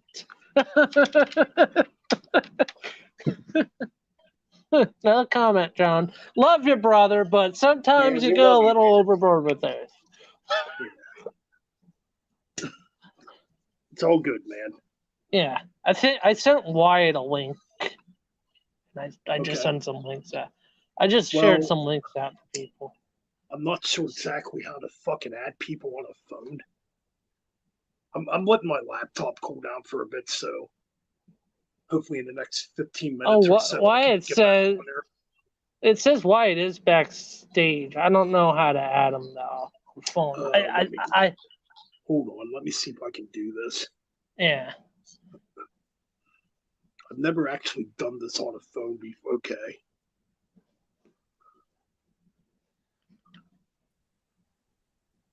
There he is. Okay. What's up, Wyatt? Hey, what's up? Yeah. What's your opinion on this, man? Yeah. On the metal scene? Oh, yeah. No. Oh, by the way, cool picture, man. By the way. Thanks. On the metal scene? Yeah. Well, you can talk about that too, definitely. Yeah. I just think it's terrible. Yeah. I do too. I also think modern, and I'm also, I mean, I've recently come to the reality that today's metal festivals are becoming bad because they're allowing fucking pop music and all these other fake music artists to come in and ruin and tarnish the festivals. Yeah. Too. I would agree with that.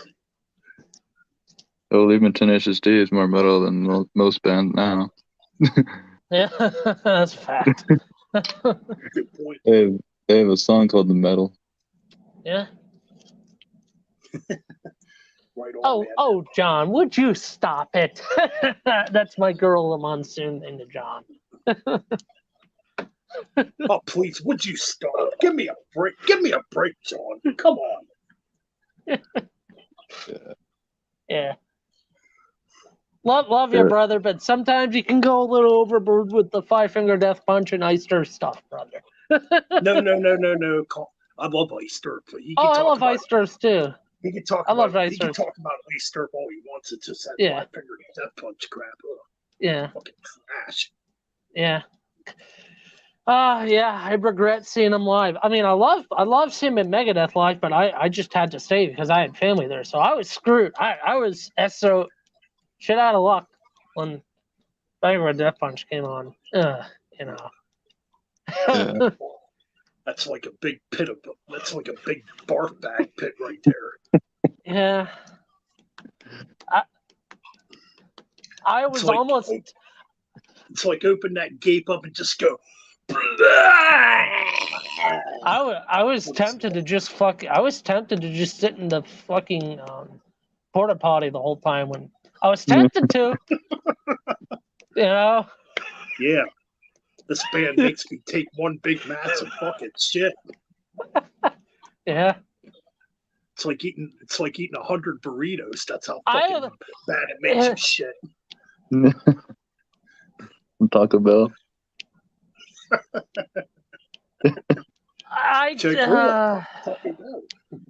Hey Ben, do you want to read John's comment? I'm not.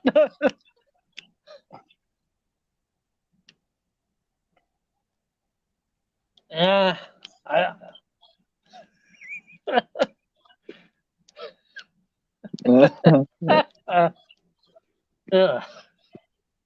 don't like modern metal, dude. I don't like modern metal. My stance ain't changing on it.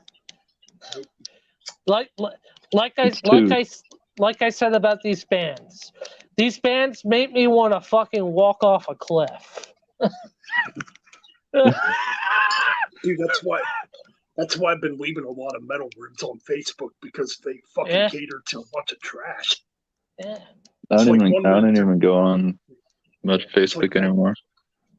Yeah, it's like 1 minute these groups will talk about the old shit, then the next minute they're kissing fucking new metal's ass and alternative metal's ass. The one group I really enjoy staying in is Ralph's group. I enjoy staying in Ralph's group. Oh, yeah. His fucking group's awesome. Yeah. I'm trying to make Metal Ben's Chronicles, but yeah, I did turn it back over to Metal Ben's Chronicles recently. Yeah. I've been trying to. I've been trying to when you've been absent from there, but my tenure, people just started talking about modern shit, and I just said, Yeah, that's why I kind of left the room for a bit. I shouldn't have left something I created. Yeah. I mean, thank God that me and Ryan stepped in and took over what you were going and tried to, So yeah, I just turned it back into Metal Ben's Chronicles because it kind of made sense to me to do it. Yeah. And, and I created, Yeah. But yeah, there's not going to be no modern metal, no fucking pandering and catering and ass kissing. I think I didn't I post a rule in that, Ben? If I was correct, didn't I post like a rule that said if you talk about fucking modern metal in terms of what's around currently, that you'll get fucking banned immediately? Like I won't put up with that shit. Right. I thought about that. I mean, I don't like rules, but that seems like a very good solid rule. If you bring up the fucking modern stuff, you're getting the boot. No ifs, ands, or buts. Yeah, because that's one thing that really disgusts me about the metal community is how a lot of people just pander nowadays. Yeah, they're just terrible. That's why I'm not. That's why I keep leaving these groups. Yeah. And these people try to add me back, but no, I don't want to. I don't want to be a part of it. I left a lot of groups. Yeah. I had to fucking leave a Kiss group because people were talking about Scab Kiss more than Kiss. Which one? I'm gonna say the name. They changed the name to like. It was originally called the original 4 Kiss. Then it was called 80s Kiss, and then it was called Everything Kiss, and then I just said, "Fuck it, I'm leaving." Well, hold on a minute. John said something here, and I kind of agree with what he said. I here, agree. because this, I agree. because this is it's definitely not right if you're wishing death on people. I That's don't kinda- either. That's just fucking bullshit. That's bullshit. Just because, and I love Ice Derp too. Ice Derp's one of my all-time favorite bands. You know, and yes, it's very true. There's people in the metal community that were wishing death on people that still supported John Schaefer and Ice Derp. Yeah. That's fucking bullshit. Yeah. I never bought into that. John, I don't hate metal elitism. I'm semi about it. I don't hate it. I'm like, okay, here's my thing about metal elitism. It's not really a bad thing, but if It's you go not a extreme, bad thing. But if you go extreme with it and you're wishing death on people, then metal elitism. Then Yeah. metal. Oh, what's elitism up, is Ryan? bullshit. What's up, Ryan? Ryan, what's going on, brother? Good to I see say you. I say Elaine, brother, if you want to come in. Oh no, John, you're not. John, you're fine. Don't worry, brother. You're fine, John. Don't worry about it. No. John, you're fine, man. I understand where you're coming from on that because it's not right to wish death on people. No. That's like me saying, "Oh God, I hope Metal Ben dies of a stroke." Like, no, who the fuck says that? Like, right? Like, Exactly. See, yeah, there's good about metal elitism, and there's definitely bad about metal elitism. When you go to the point where you're wishing death on people, it's not good.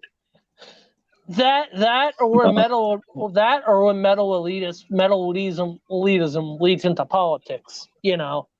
Good point. I don't know, man. Yeah. well, technically, you're speaking to some of them here, John.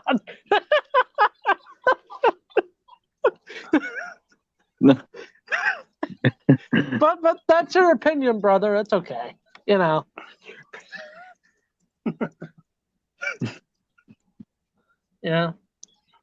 I mean, it's just a bullshit argument at the end of the day. To be honest. Yeah. I mean, people are gonna have their opinions. There's nothing you can do about it. No. But, People have smart opinions, dumb opinions, and then you just need to keep your mouth shut and not say opinions.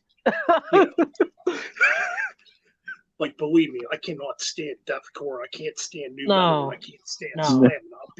I'm very vocal about it. Ryan said he's backstage. All right, yeah. I'm on my phone right now because my internet or my laptop kept freezing up. So Ben's over there having a circus at the moment. A circus in his house. We were talking about Nina Strauss earlier, and I'm just sitting back here beating my fucking baloney. I mean, hell. I would take a slice of her humble pie, Hell yeah. Is Ryan in? Oh, he said he's backstage. Private chat, no. See, I'm on my... Hold on a minute. Let me see if I can... See, there he is. Oh, my bad. Hey, Ryan. What's up, brother? Hey, Ryan, can I ask your opinion? Can I ask your opinion, Ryan? What are your thoughts on my Hulk Hogan creations there? Funny? Not funny? Hey. Yeah. I thought the drawings were good. I mean, that's pretty good shit. I mean, I just shared it to a friend of mine. I could tell. I could tell, like, just looking at them, I'm like, oh, that's AI art. Just by looking at them. Well, funny enough, I have a program on my tablet where I can draw sketches out, and then I have an AI fill the rest in. Yeah, I can clearly tell.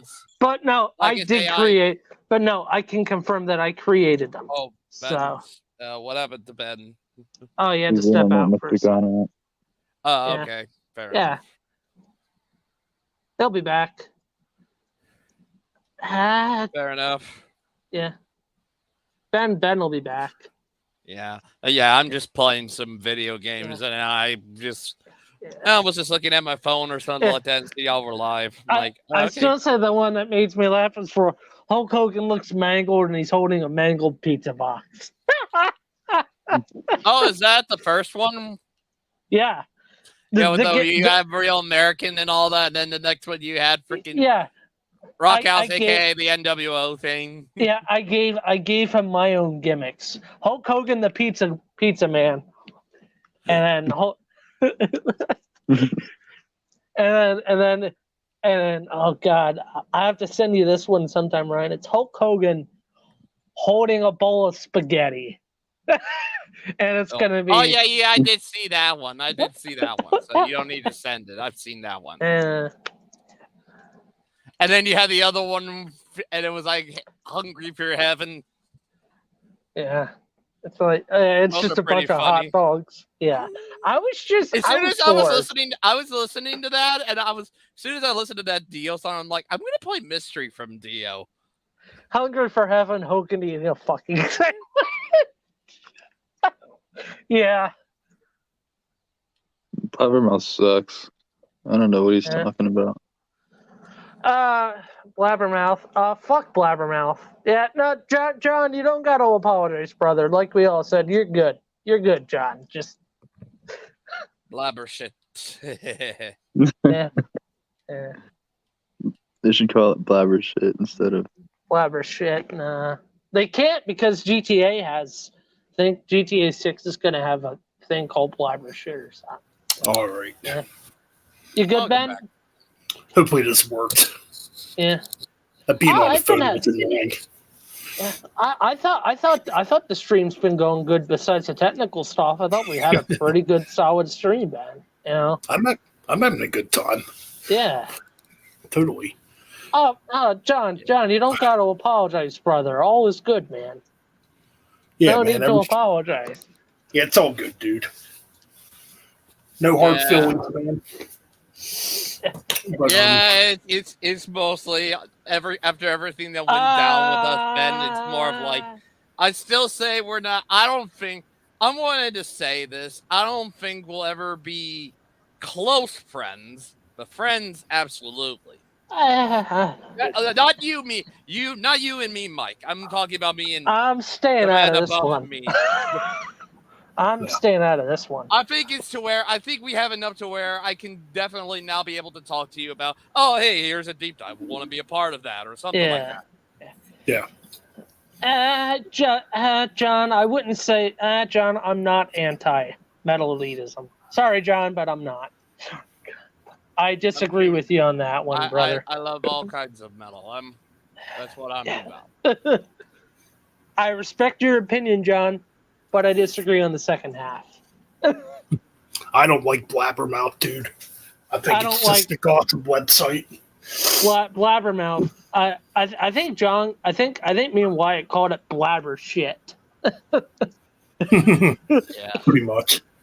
I was gonna call it blabber piss. God, I gotta fucking take a blabber piss. I'm gonna talk and piss. Pretty much, dude. Yeah. I mean, you know what was a good show? Remember that metal show with Eddie Trunk and remember that band on VH1 Classic? Yeah. Yeah. Yeah, I used to watch that back in the day, somewhat. Yeah. Oh yeah. But what's been going on with you, Ryan? What's been going on, man? Let me think. Obviously, I've been working. I've been needing to get into listening to the new Metallica album because really, that's the only thing. There's probably a few Metallica albums that I need to probably fully listen to all the way. I'm gonna need to listen to everything again. Well, I've got a good opinion about. I think Kill 'Em All, Ride the Lightning, Master of Puppets. Obviously, I have a great opinion on that. I have Injustice on CD, and that's my favorite out of the first four. I know See, people. I know good. Yeah. I'm trying to go through all the ones I know really well and can go over them just like from the back of my head. Kill 'Em All, Ride the Lightning, Master of Puppets, Load Reload, Death Magnetic, and Hardwired. You forgot. So you forgot one. No, I didn't forget. I needed probably have another listen through of Justice, Black Album, Saint Anger, and then obviously the new album. I can't wait to rip into Saint Anger again. That's gonna be fun. I totally forgot because I am including it. I forgot to mention Beyond Magnetic, but I'm lumping that in with Death Magnetic because those are we gonna mention an album that's worse than Saint Anger? The Lou Reed album. No, nope, we're not. Okay. No, we are not mentioning that. We're not mentioning that. But we are mentioning Beyond Magnetic. We're going to talk about Beyond Magnetic with Death Magnetic because technically they're from the same session. I just can't wait because I'm going to talk Beyond Negative. My opinion on Saint Anger is going to be negative. So just be warned. There's only like one or two good songs on it. And then I thought, okay, well, what if I got a fourth person? And I'm like, okay, get Brian involved because I know Brian McFadden. Brian. Yeah. So, what are your thoughts on Jeff's Scorpion stream? I thought it was good. I was surprised. Yeah, good, but I was surprised he didn't go through all of their stuff. Well, there's a lot of stuff. Well, I think that's what we're going. I think that's to separate us from them, Ben, is we're going to talk about all of them.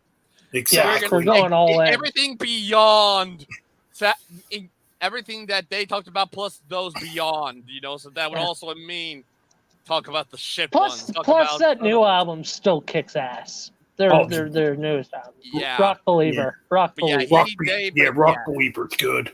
Yeah, they talked about Lonesome Crow to Savage Amusement, which was like, why are they only going through those albums? I'm like, okay, I guess that's to separate them from us. They're like, all right, then that takes it full advantage. We'll talk about all of their albums pretty much.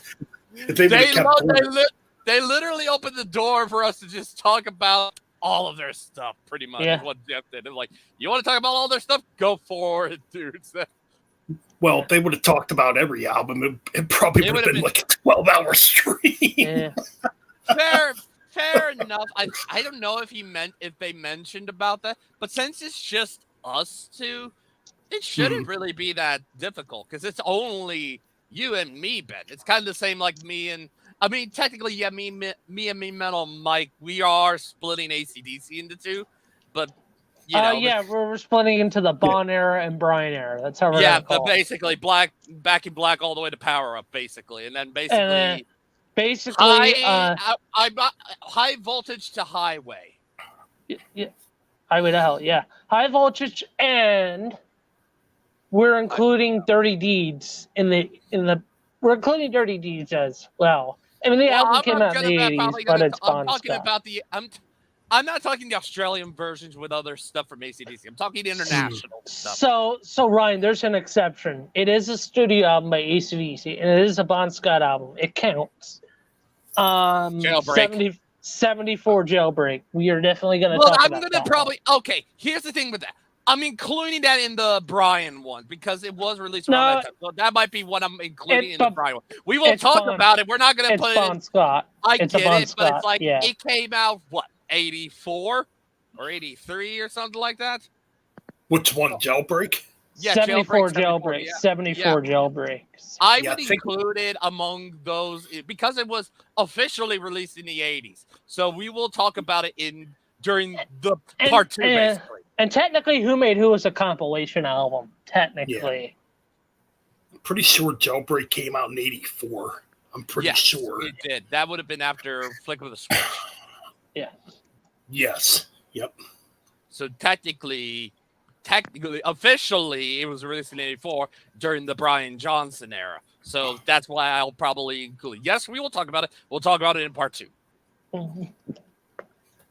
And I think, Ryan, is it still you, me, and Ralph for part 2 of Black Sabbath And Ben's still gonna be involved because me and Ben, when we did part 1 together, it was just me and Ben that did freaking Black Sabbath. Nobody else.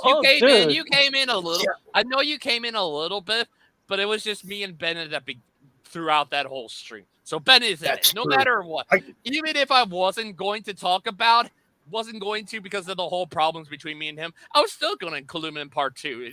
Just knowing it was going to be, it was going to be a while before we were going to do part 2. Yeah. I mean, I sent Josh a link too and stuff. So I think Josh. He said he's going to join, but I don't. All right, cool. So yeah, I mean, we're at 2 hours. Okay. Oh yeah, we're talking about deep dives. Scorpions, Black Sabbath Part 2. I think I mentioned Metallica, Deep Purple. Obviously. Metallica. Deep Purple. That's not me. That's not a me thing. Me and Ben, we were talking. Yeah, me and Ben, that's your own thing. I and me and Ben got it. It's like it's not a Damage Incorporated endorsed one. And me and Ben are gonna still do Uriah Heep. I think June is when we're gonna do Uriah Heep. Yep. I think I have it to where who do I have? I'm still working out the kinks of the second set of 4 that I have, but I know for a fact Scorpions are going to be included in there. But who was the other big band I mentioned on there? I have to look on my phone. I'll probably just do part 1 Scorpions, and then I'll let you and Ben have a ball with that. Okay. Here's another one. Dream Theater. Dream Theater is number 8. Yes. I don't do Dream Theater, so it's gonna be a pass for me. That could potentially, unless we can get somebody else, might be another solo one of you and me, Ben. Yeah. I need to probably find somebody else who I know probably loves Dream Theater. I'm just trying to think of who else likes Dream Theater. I know probably Nick, maybe Nick. Get Nick involved. Yeah. I know he likes I know he likes Dream Theater. I would think get Necrotic Nick involved. Maybe Jeff, if Jeff would want to do it. Provided he's, I'm because sorry. of the whole, he might not, because that might be months in advance. He might not be around much longer. That might be. I don't want to. I'm really trying not to think about that. I think about that ahead of time. I would love to get him in there, but knowing that it would be months in advance, it would just be, he'd probably not be around anymore. Ben. Understandable. I know John. I think John sent me some messages a while back. He asked me to ask you if you and him together, you and John, do an Ice Turf deep dive together. Oh, I think he did mention. I mentioned that to him about it. Yes, and get John involved on that. Well, speaking of that, I am working on that. I'm trying to get my friend Chuck Hawkins involved in that. Okay, Yeah. you gotta get Really but like that'll Ice be, Turf. I know it's like it depends on when you have it, because I got doing where deep dives are going to be at least once a month or something like that, so it can't be within these next 4. I already did Bellwitch. I got Metallica to do, and then what do I got after them? Oh, Scar Symmetry with Clint Cthulhu, and then obviously AC/DC with Mike. And knowing me and Ben, there will never be a 5-Finger Death Punch deep dive on the Metal Bastard. That I can confirm. Never happening. No, absolutely not. What about But no, I was thinking what about were you doing saying, Wyatt? Oh, sorry, Ben. Wyatt was saying something. Go ahead. But, I wonder if Ryan would ever do a Creed deep dive. I did an abridged Did he do one? retrospective. I did a abridged retrospective for Creed. That's what I did do. I did an abridged retrospective for them, so they're already taken care of. I know I hate this band, so I hate myself for saying this, but Ryan, would you yourself do a Static X deep dive? Yeah, I'm barfing for saying that, but you know. They're too weird. I'm not the big. They're weird. I've never listened to Static X. Not that I'm a big fan of them. I've known about them. I've wanted to listen to them, but I'm like, I've never had the time to listen to them. Think about punk music and just being modern and crap. I would want to do a new metal band that would probably be a lot more easier to do. I hate new metal. I hate new metal. Probably Slipknot. Slipknot would probably be what I would probably do or something like that. I'm sick and tired and done with Slipknot. I'm sick and tired. But obviously, they're kind of a big deal. They're one of those big deal metal bands, obviously. Yeah. So doing them at some point will probably happen. Hell. I'm thinking about on my channel, as me doing a solo deep dive, I'm going to attempt to do. Oh, I think I talked about Ben. Didn't we discuss what was a month ago? Maybe do a Pink Floyd deep dive. Oh yeah, I mean that is. Whew. That'd be a fun one to do. I could and then it would probably be it. I could come in at a situation where it's like I came in with Priest, you know. I fucking hate Alter Bridge, John. Ugh. I fucking hate Alter Bridge. I mean, they're okay. They're not the best. I don't like Alter Bridge, but when I prefer the members of Creed, whenever I prefer the members of Creed or something like that, it would probably either be Creed themselves or maybe Tremonti. Yeah. And probably Scott Stepp solo, pretty much. You'll never see me talk about outside of Miles Kennedy being in the Slash solo album. That's probably about it. Yeah. Miles Kennedy is a fantastic vocalist. He's a great vocalist. I know in May this month, I'm thinking on my main channel. You guys, and if anyone's out there, definitely subscribe to all of our channels, by the way. Exactly. Totally. Yeah.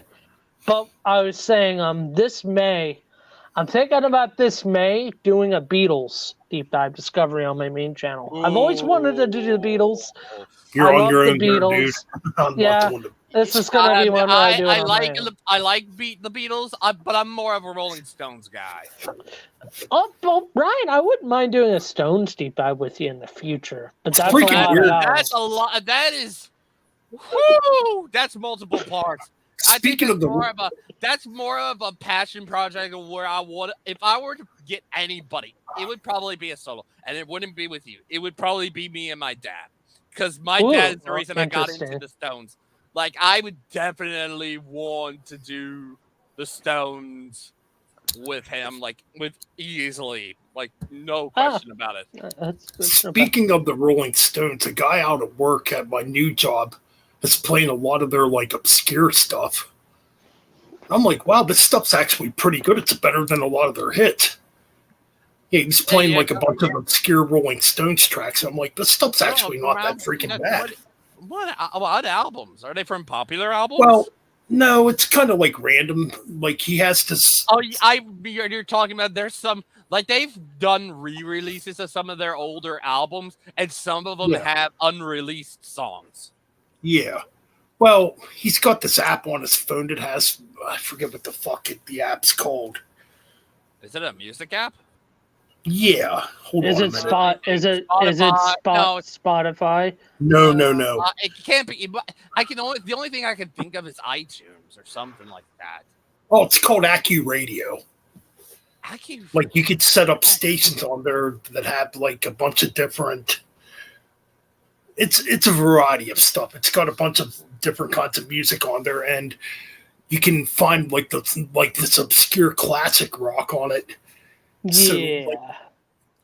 So, and the station he showed me plays a bunch of obscure classic music from back in the day, and there was a bunch of Stone stuff on there that I'd never really heard before. I'm like, wow, this stuff's actually pretty good. Yeah.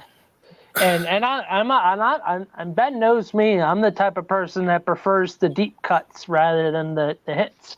Yeah, but there's also the thought of some of those early albums, because you got to remember, Mike, a good chunk of them until probably I think Aftermath US was. I'll be back. I think Sure. I think before Aftermath US or before either version of Aftermath, it was a good chunk of their albums were either a good chunk, majority of, or half of the album were cover songs. Mm. And I never really am one to ever talk about covers on stuff like that. When it comes to them, I'd rather probably talk about some of the original material on there. Yeah. Because that's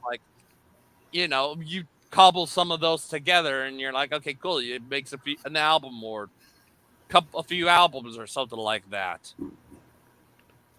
And plus, the most important thing is I'd probably only talk about the US version.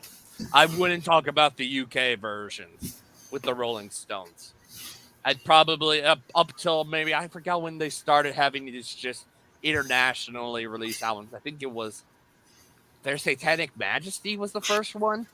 I could be wrong. Have you ever done a Testament deep dive? No.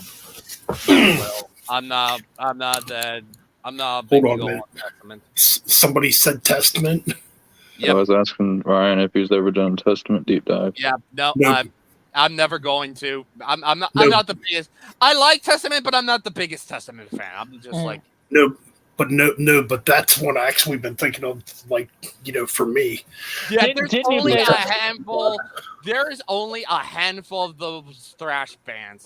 I think because I want to do Metallica. You and me did Megadeth, Ben. Just before my birthday, pretty much. That's right. That's Yeah. right. Yep. Didn't you put a poll? I am contemplating doing Anthrax, and I know they're probably short. I probably put them in one of a series I want to do that's like what Jeff does, but for the 2000s and the 2010s for Vector. But I think outside of those, that's probably the only thrash bands I care about.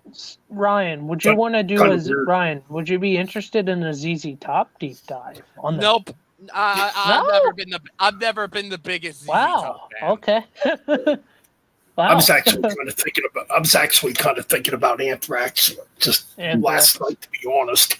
Didn't you put a poll up earlier today, Ben? For Oh yeah, A deep I dive? didn't put Anthrax in there though. I no, put Overkill, Sabotage, Metal what else did I Church, put in there? Metal Church, Accept. Accept. Oh, what's the other one I put in there?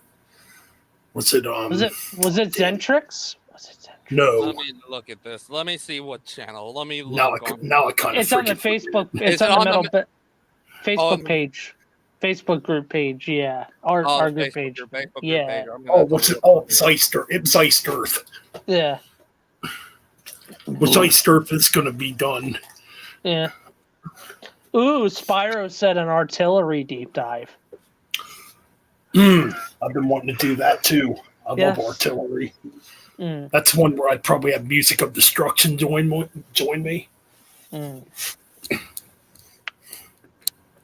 I'm trying to look. I'm not seeing. I only said that I'm going to start doing band. Ooh. They are so much Ooh, fun. John. To do. Yeah, I want to do John- it again. John brought up one. Which Kurt one? Von Gall. Sierra Kurt Thungal. Oh, but they Sierra only Thungal. have a handful of albums though. They all, Yeah, they I mean, don't- in the 80s they only have I'm thinking of Frost and Fire. Two, I think. Yes. No, they have four. I know they have four in the 80s or something. 80s and 90s, and then there's I think Paradise Lost in 91 or something like that. And then they Yeah. had I think there's that One Foot in Hell, and then there was the one with that weird creature on a throne or something like that. There's Frost Yeah. and Fire, and then they just came back. I think what was it, 2020 Forever Black, I believe. But Yeah, they only I have guess, they only have Great about. album.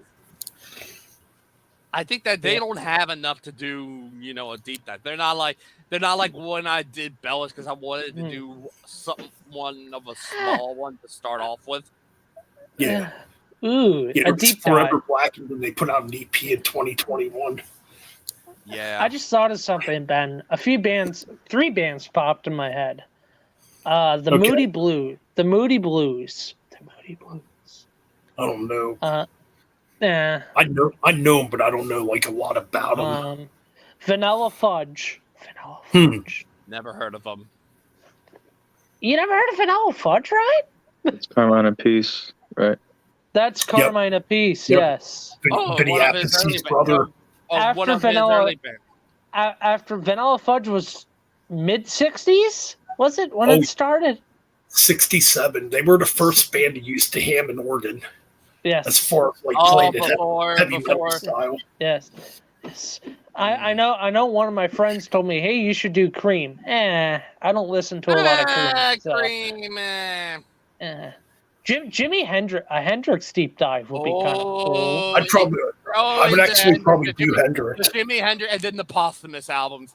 If you were to just do the 3 Hendrix Experience ones, yeah, it wouldn't be enough. But if you threw in the posthumous albums, well, you would have to. You would have to. If you're going to, you'd have to include the posthumous albums, pretty much. What about Steppenwolf? Steppenwolf. They have enough? I don't even know if they'd have enough. Well, how many albums does Gwar have? Oh, too many. They have like 12 or 12. 11. Yeah, they have. Yeah, they may be enough. They have enough. Yeah. I didn't really care for the newest Gore album. I didn't think it was that good. No, The Blood of Gods is better. I think.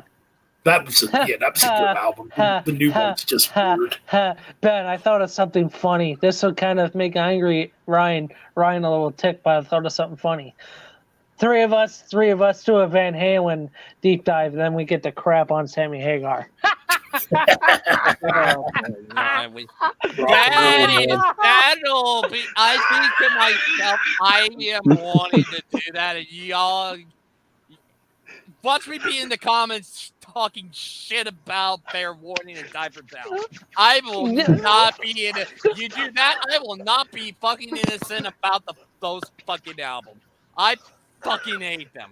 And you know what? I take that back. Actually, I take that back. Hold on. I don't hate them. I just think they're goddamn boring. David Lee Roth is a better singer, and that's a fact. No. And he's a better frontman for Van Halen. Ben can agree with me. Exactly. He does karate on stage. And Ryan, you heard Sammy Hagar is in the news calling David Lee Roth not good for Van Halen. Sammy Hagar's full crap. Well, at least he could still sing. Try telling that to Wolfgang. He likes Sammy. At least Sammy can still sing. Exactly. Yeah, yes, but Sammy was never a good frontman like Dave was. Yeah. Sammy could not do stuff on stage like Dave could. He can't sing. That's why I can say David Lee Roth is the better performer than Sammy. Yes, and the Roth albums are just better. Sammy's a vocalist. David Lee Roth's a performer. They're two different things. Yeah. So you think Unchained is bad, Ryan? Believe it or not, that is the only good song off of Fair Warning I actually give a damn. Oh, no way. Mean Streets kicks ass, too. Mean Street kicks ass, too. Okay. I'll give you the intro. The rest of the song, No, it's not. Hold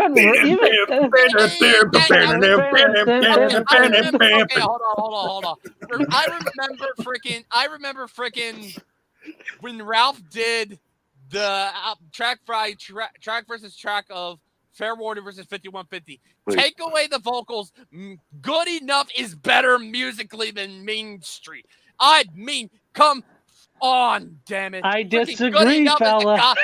Good Enough is a goddamn guitar wankery fest, for Christ's sake. That's the whole fucking point. That's the point, man. That's what Van Halen should be. I heard Mean Street, and I'm just like, Listen to it again.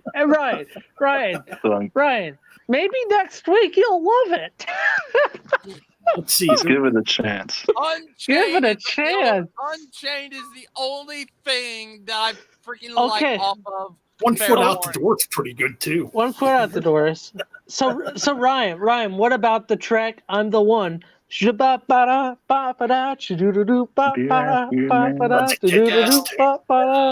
a fucking kick-ass song. Dude, that first Van so what about Somebody Get Me a Doctor?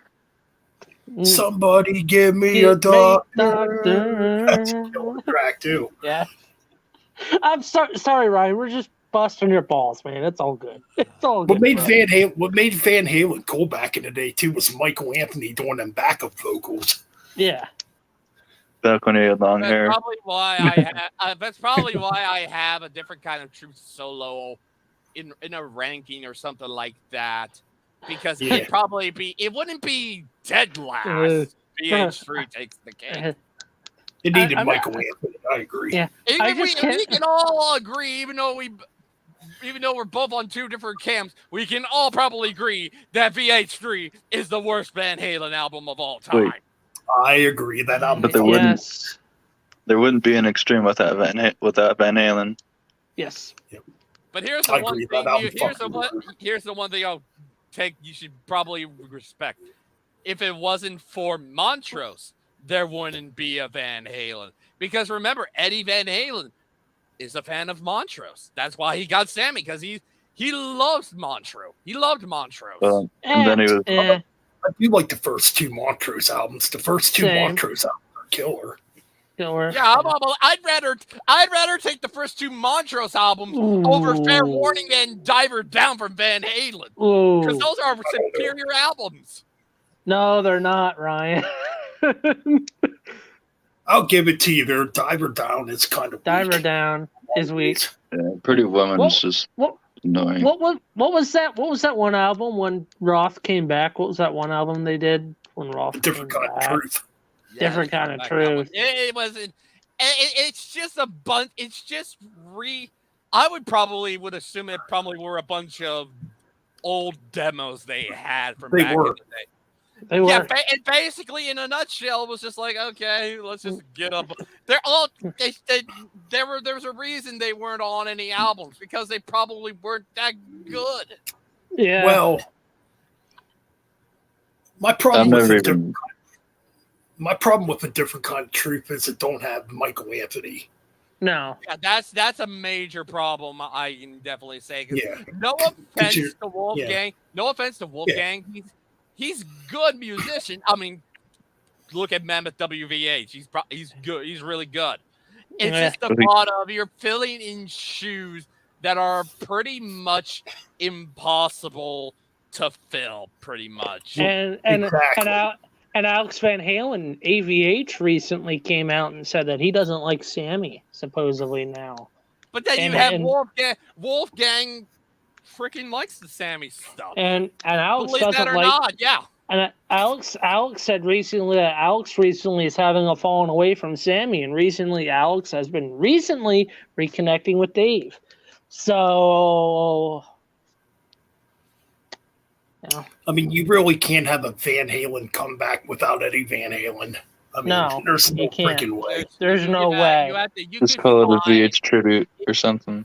or something. You something. I don't know what you could call it, or And- something like that. And I heard Alex is thinking about actually just being done with Van Halen. I think Alex might even be saying it's dead without Eddie. So Well, you it pretty know, much is. It's Yes. nothing. I mean, what's Van Halen without Eddie Van Halen's guitar playing? Nothing. what's AC/DC without Angus Young? Nothing. I mean, yeah, you could get somebody like Steve Vai to fill the shoes, but it still wouldn't be the same. No. You know. Or Nuno Betancourt, but it wouldn't sound. Or freaking Joe Satriani or something like that. Right. But it Yeah, just wouldn't no. be the same. No. Absolutely, I agree. Yeah, so Van Halen to me at this point, Yeah. to me, it's never coming back. It's Yeah, never coming back. Never coming back. Yeah, you But at the enjoy same that, time, John. but yeah, but also you also have to think of, oh yeah, that one, the Aryan stuff. Yeah, that's like So what was I That's going to rock. say? Oh yeah, Ryan. Ben. Wait, hold on. Why? Huh? Hold on a minute, yeah, because John, I know Ryan knows who this is. yeah, Let me share Aryan that. Lucasen's Supersonic Revolution Golden Age of Music CD. Yeah, because I saw this too when Yeah, that's basically prog rock. It's prog rock. Aryan's basically they got a lot of different. Each song is kind of themed around something. Like I think there's even a song on there that is a reference to what's that one gimmick David Bowie had or something like that. He had the lightning bolt on his face. Ziggy Stardust. Yes, Ziggy Stardust. Stardust. Yeah, that's what it is. Yeah, that's what it is. But that's one of those. What else was there he mentioned? Let me see what he mentioned about this.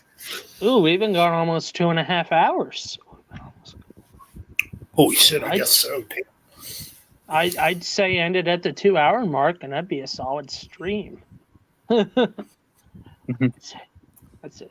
Well, we're past 2 hours now. Yeah. Well, like ended at the 3-hour mark. I'd say that's a solid stream. Shit, man. Jeff does 5-6 hour long streams. So Yeah, one of the songs is called "The Rise of the Starman," and that is basically reference to Ziggy Stardust, David Bowie. Yeah. Interesting. Satan Host Deep Dive. I know who they are. New Wave of British Heavy Metal Band. Satan's Host.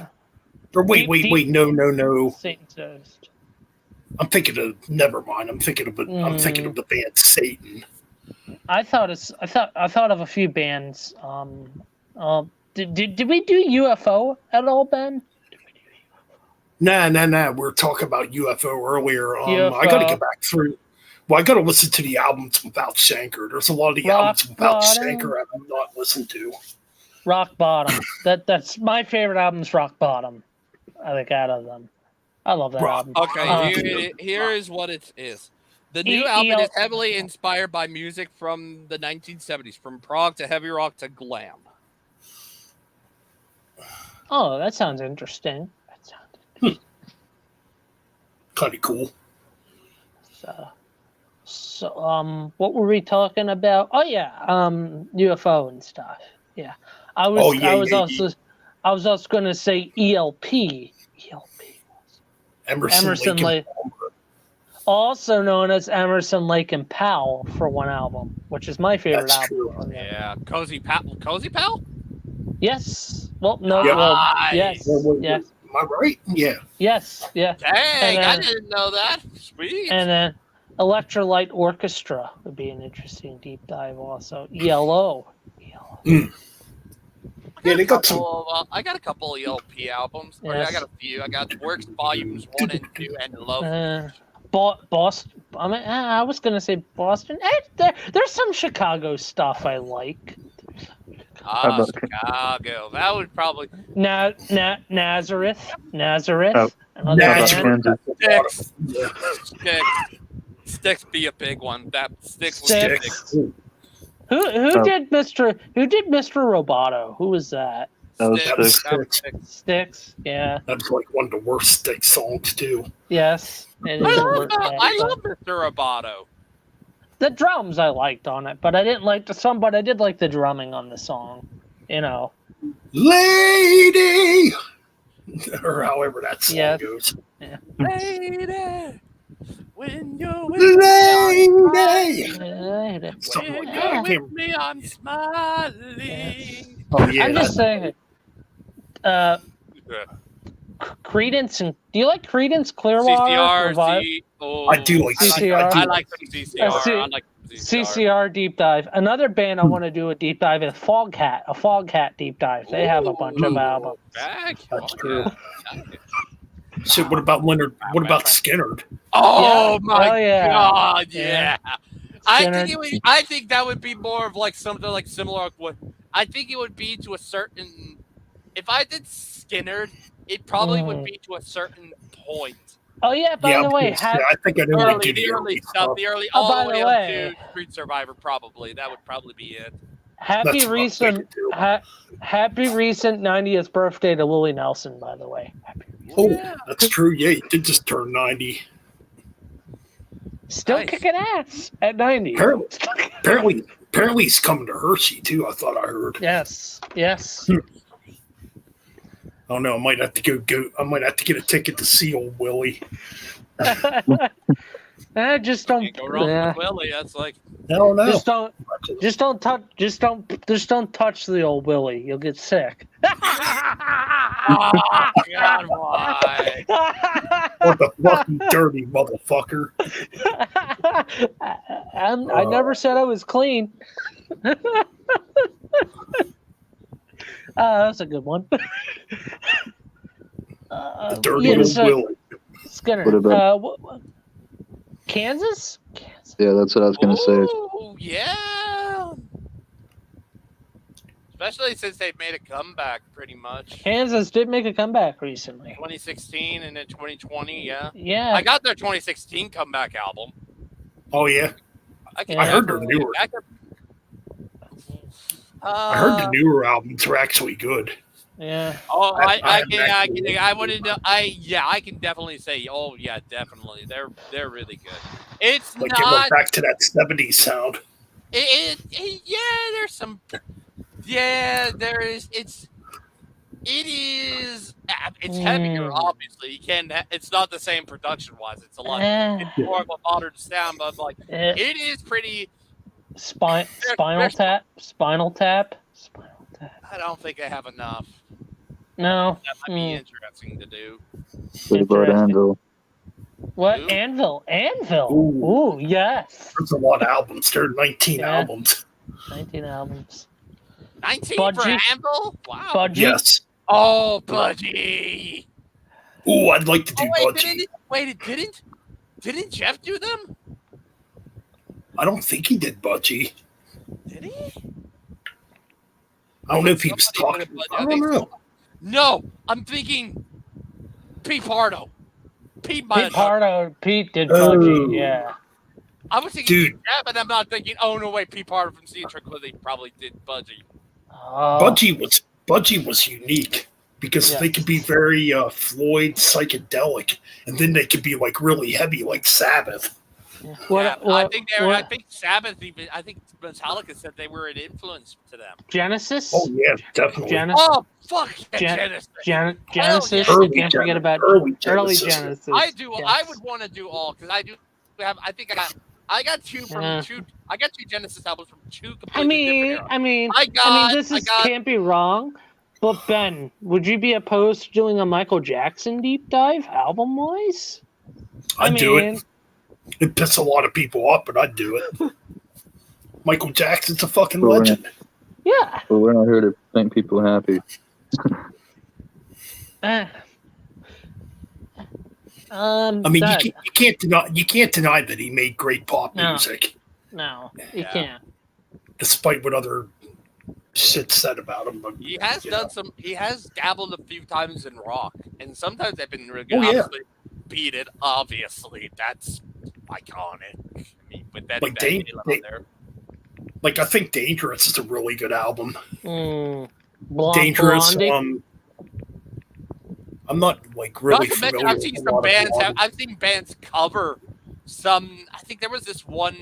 There was a band called. I can't remember what the first word was, but I know it said the last ones were Ant Farmers or something like that, and they covered Smooth Criminal, and it was woo. I was gonna say Cinderella deep dive. Cinderella. Two, not enough. Yeah, they only got like 5 albums. 4 or 5, somewhere around there. 4, It's only something like like that, yeah. you could count. You can literally count them on one hand, pretty much. Ooh, Ben. Twisted Sister. You should do a stream talking about Midnight Special, a Midnight Special tribute stream. Midnight Special. Remember that was a thing where your bands would come on to Midnight Special and they would do their hits and stuff. Oh yeah, that show. Oh, okay. Yeah. Okay, I get what you're saying now. Yeah. I think Kiss were on there one time. Ooh, ABBA, Ben, ABBA, ABBA, ABBA, an ABBA deep dive. Got a lot of cool albums for being poppy. I know Ralph likes Cheap Trick. Cheap Trick would be a fun one. See, that one I'm not real familiar with a lot of Cheap Trick. Mm-mm. I hear. I mean, I know the songs that are popular, but like I've never actually sat down and listened to a full album. Fleetwood Mac. I mean, the early stuff with what's his name? Peter Green. Yeah, the early stuff with Peter Green's way different than what they've become. Yeah. Journey. Journey. Like the early Journey They're was very prog. Yeah, they're kind of similar of like what Scorpions came up with. Well, okay. Scorpions were kind of proggy at the beginning, and then at some point they just, they became much more geared to the radio. The difference between them and Journey is Journey went more of like the rock pop rock and stuff. Right? Ryan, did you mention to me at one point? No problem, Ben. Ryan, did you mention Foreigner at one point? I don't think I ever did. Feels like the first time. Oh, that's a fucking classic. I don't like Grand Funk GFR. Don't like Grand Funk Railroad much. Yeah. There's only probably maybe a handful of. Oh wow, Joe! Oh wow, American band. Oh wow, Joe Wall. Yeah. Well, if you do the Eagles, you got to do the James Gang also. Oh God, Jesus! Because of Joe Walsh. They probably got a lot of albums. Ugh. James Gang.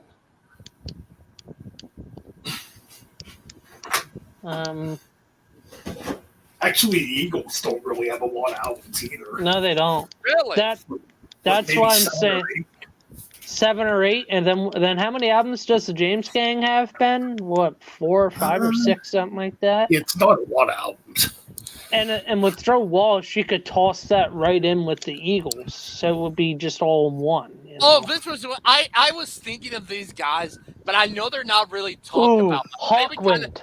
I was mentioning a prog rock band. But I was thinking I can constitute them as a smaller band. Yes. That not a lot of people. No, not yes. They're big. When I'm thinking small prog rock, I was thinking of doing Camel. Camel. There you go. That's an interesting one. Yeah. That was one I'm like, I can get away with it being not as big. When you think of the prog rock bands, you instantly think of ELP. You think of Genesis. You think of Rush. You think of You don't hear people talk about Gentle Giant much. No, they don't. But obviously, who else are the prog bands that I not mentioned that are big and stuff? Kansas, to some extent, is prog. Pat Travers. Yeah. Pat Travers band. Lucifer's friend. Or Yeah. Lucifer's friend, excuse me. B- John Lawton before Uriah Heep. I was thinking BOC, Blue Oyster Cult. Can't forget about the Blue Oyster Cult. They're big. They're big. Yeah. There's a band called Their Dust. 2020 album was a great album. There's a band called Dust from 1971. Camel was Yeah, I around. saw that one on Facebook. I have Or YouTube. which Camel album do I have on in here? Here it is. Yeah, did you get a Camel album? Yeah, Mirage. This is a weird cover for Mirage. That's a cool cover, though. That's a cool cover. I think the original one looked like the Camel cigarette pack. This one's a different Actually, I version. think you're right about that. Yeah. I don't Yeah. like it. This doesn't look like the original. I saw this. I'm like, I recognize this. I'm like, you know what? I'm gonna get this. I was like, why not? Yeah. That was at a Goodwill of all places. Oh wow, there's a band. Oh yeah, wow, there's a band in '71 called Sitting Bull. Also, they look very Sabbathy. I'm gonna save this play. Here's another big one. Jethro Tull. They kind of would be constituted as Jethro Tull. Ooh, that would be kind of cool. I gotta listen to a lot more of their albums. Yeah, I would be like, welcome to the deep dive for Ted Nugent. Ted Jethro Nugent. Tull, aka I'd be the band Ted Nugent. that threw Metallica out of an award. Speaking of Jethro Tull, he's supposed to be making another album. Yes. Oh yeah, I mean, He's got like 20. Cactus. He's got to be like 25 or 26 albums. two-parter. That'd be a two-parter, pretty much. Cactus would be a cool deep dive to do. Cactus. Ooh, Cactus. I'm trying to think of that. I'm trying to think of that other prog band. Hey, Mike, look up Camel. Camel's cool. I would, but the internet on my TV isn't working at the moment. So. Let me see. But it's working on my phone. I just don't want to touch my phone at the moment. Tom Petty. I love Tom Petty, but I like those albums, so Oh, man. An English The co- prog You know, be cool. rock band. Ben, you know, be cool. The Cars. That'd be interesting. Yeah. Here we go. Oh, shit, let's do Buckethead, dude. We have 400, or Buckethead only has like 400 No. albums. Oh yeah. No, okay. No, We sit there for days talking about that. Or fucking Frank, or what's the other one? Frank Zappa that has Frank like Zappa has 150 over. albums. Frank has over 700 albums. Yeah, Or- we'll no, do that not- deep dive. No. Camel has 14 albums. 14. they're doable. I can Hum, definitely. humble pie. Humble pie. Oh, 30 Days in the Hole.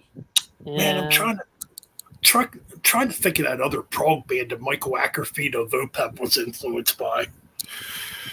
I know he was really into Camel and Lucifer's Friend. Oh, there was another one though, and I cannot think of the name of it right now.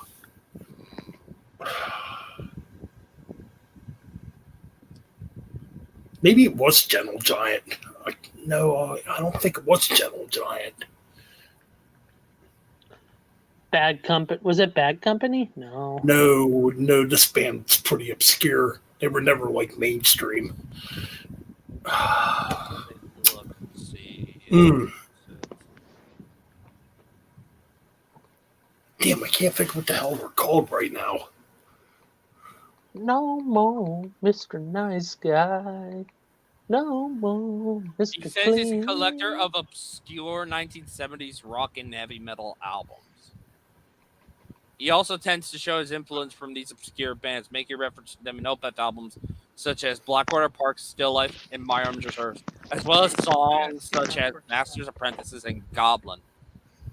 He is also influenced extensively by jazz, the musician Richie Blackmore, Magma, and its founder Christian Vander, and Hideki Ishima. Who's Magma? Magma is a French progressive rock band founded in Paris in 1969 by self-taught drummer Christian Vander, who he says he's an influence. That's interesting. Richie Blackmore from Deep Purple and Rainbow. That's interesting. That is pretty interesting. Man, I can't. How about a Deep Purple dive? Oh, we already talked. That was already been discussed. Oh no, sorry. I just had to stand up and walk around for a sec. My back was getting stiff. That's I had to okay. stand up. Yeah. Maybe this one will be out progressive rock. Jeffrey 70 70 prog rock bands, but only probably either a seventh or something like that, a fraction of that are big deal ones, pretty much. Yeah.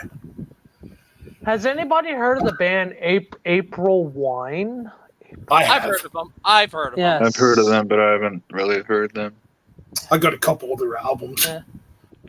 Pat Travers. That'd be a cool deep dive to do.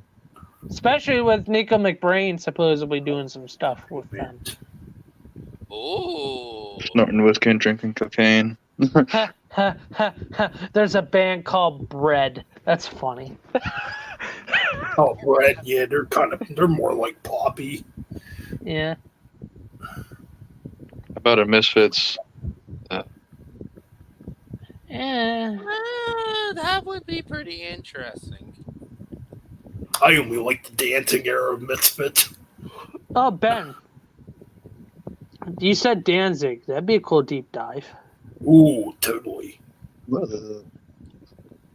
Mother tells your children not to mess with the bastards. Yeah. Hungry for bastards. Bum, bum. We're hungry for bastards. Bum, bum. Hungry for bastards.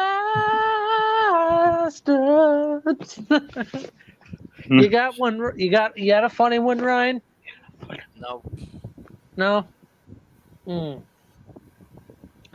Hot. Ooh, Jupiter's a good prog rock band from the 70s. Which one? I remember.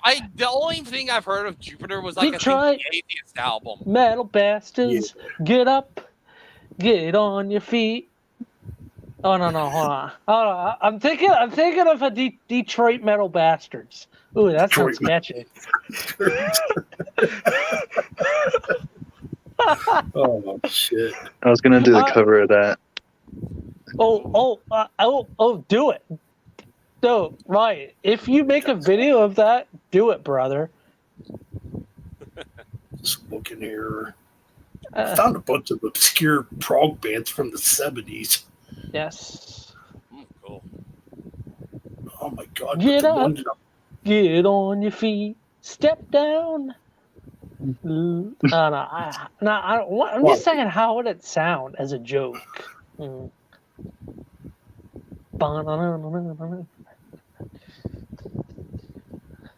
Shovel in your hand. No, it doesn't work. Never mind. Yeah, Will you cut it out? What, the metal bastard shovel? No, I was trying to think. Well, what would be good lyrics for Detroit Metal Bastards, like as a joke, and why it was saying, "Hey, I could cover that."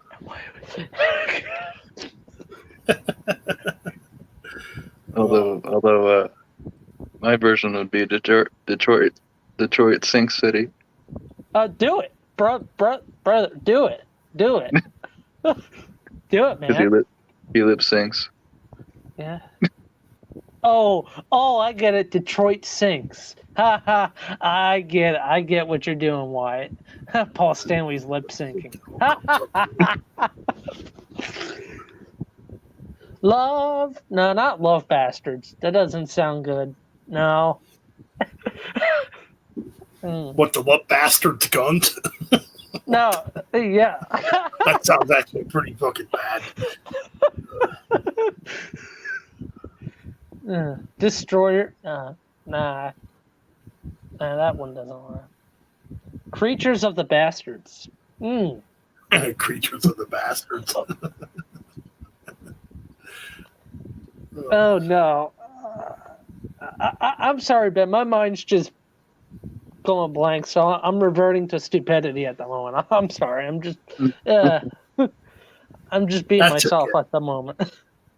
Oh, Birth sorry, Control was a good. Birth Control was a good prog rock band from the 70s. Yes. That's what they were called too. Birth Control. Yeah. I think Paul Stanley might need birth control when he sings.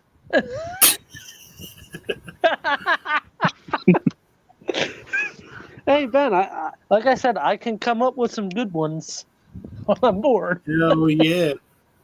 I saw a post that Blackie Lawless was caught lip syncing in Sweden. Oh god, now I'm just thinking of more Kiss albums that would have our name in it. So Oh my God! Here's a prog band you guys definitely got to hear. I did listen to these guys a while ago. They're a German prog band called Vandergraaf Generator. They're I freaking know about amazing. them. I know about them. Vandergraaf Generator. That sounds God, interesting. they're good. I have heard of them. Yes, they're freaking amazing. Shout it out. No, that doesn't work. Okay. You better watch out. I'm a war bastard. Dun, dun, A dun, poor dun. bastard. You better watch out. A war bastard. Hey, that's kind of catchy. That still works. Oh God. Hot in the shade. Hot with the bastards. Ugh.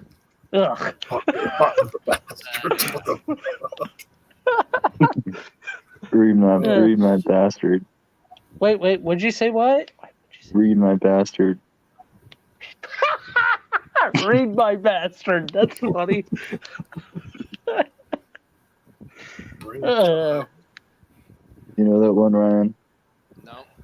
Oh, Be My Frankenstein. I think it's Be My Frankenstein. Feed my Frankenstein. Feed my bastard. Feed No, that's my bastard mine. Feed my no more. bastard mind. Oh, tell you. No more, Mr. Bastard. No more. Mr. Hey, you're a bastard. And you're causing trouble. Hey, you're a bastard. Hey, that works.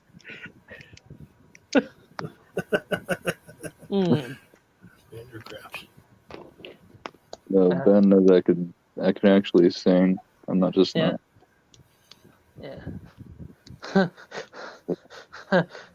Saint Bastard. Oh God. Saint Bastards. Hey, at least we made Saint Anger sound better. Yeah. Porcupine tree. There we go. Porcupine tree. Oh yeah. I thought you. Yeah. Oh my god.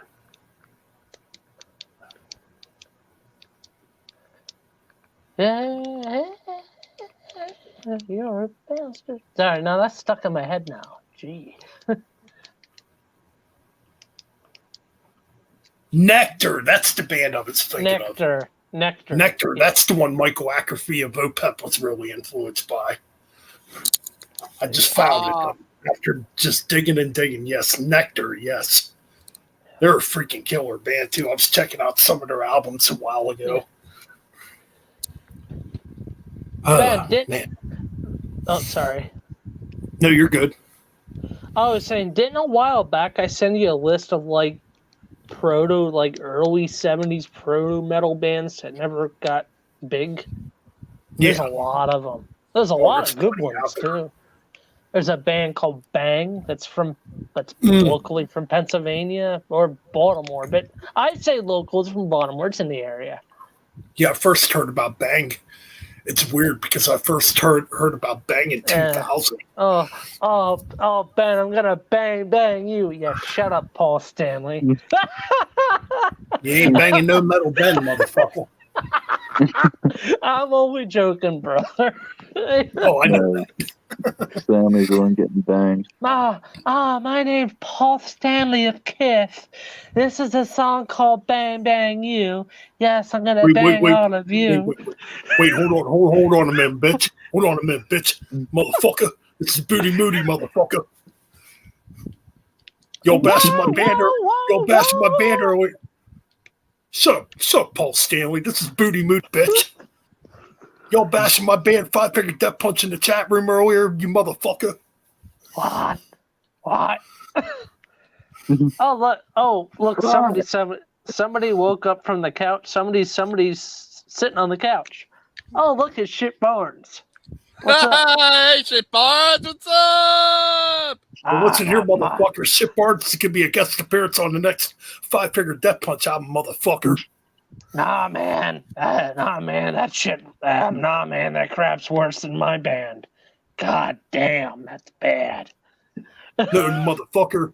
I got the best band on the fucking planet. That's why I headline arenas, motherfucker. Over Megadeth, bitch. Gene the pervert disagrees. Oh God, no. Well, Gene the pervert's got to say this. I think you're both quite pathetic. You're not multi-millionaires like me. You know, you don't got a hot Playboy wife like Shannon Tweed like I have. And you guys couldn't get pussy on your best freaking day. What do you mean? Whoa, what do you mean? What do you mean? Who in the hell is this Gene Pervert? And why is he talking about my horse? I fed that horse so much. I love that horse. And Gene the Pervert came over to my ranch one day. Shut up! Shut up. Oh, God. Oh, great. All right, Vince. Now, what do you got to say about Five Finger Death Punch, Vince, since you're here now? Come on, Vince. Wait, we got Vince McMahon here? I'm not Vince. I wasn't being Vince. I was being like any of those Looney Tunes cartoons. What was it? No, Mel Blanc. Oh, yeah. So wait, Ben, what would a good gimmick for Vince be? So what would a good gimmick Vince be for the Metal Bastards? What would his alter ego name be? Ooh. Vince McBastard. Oh, there you go, Ben. Vince McShamrock, Irish Vince. Oh no, that's kind of like a walk-up Ken Shamrock though. No, oh man, that's a good one. Vince McBastard, Vince McFly. That's a good one. Vince McFly.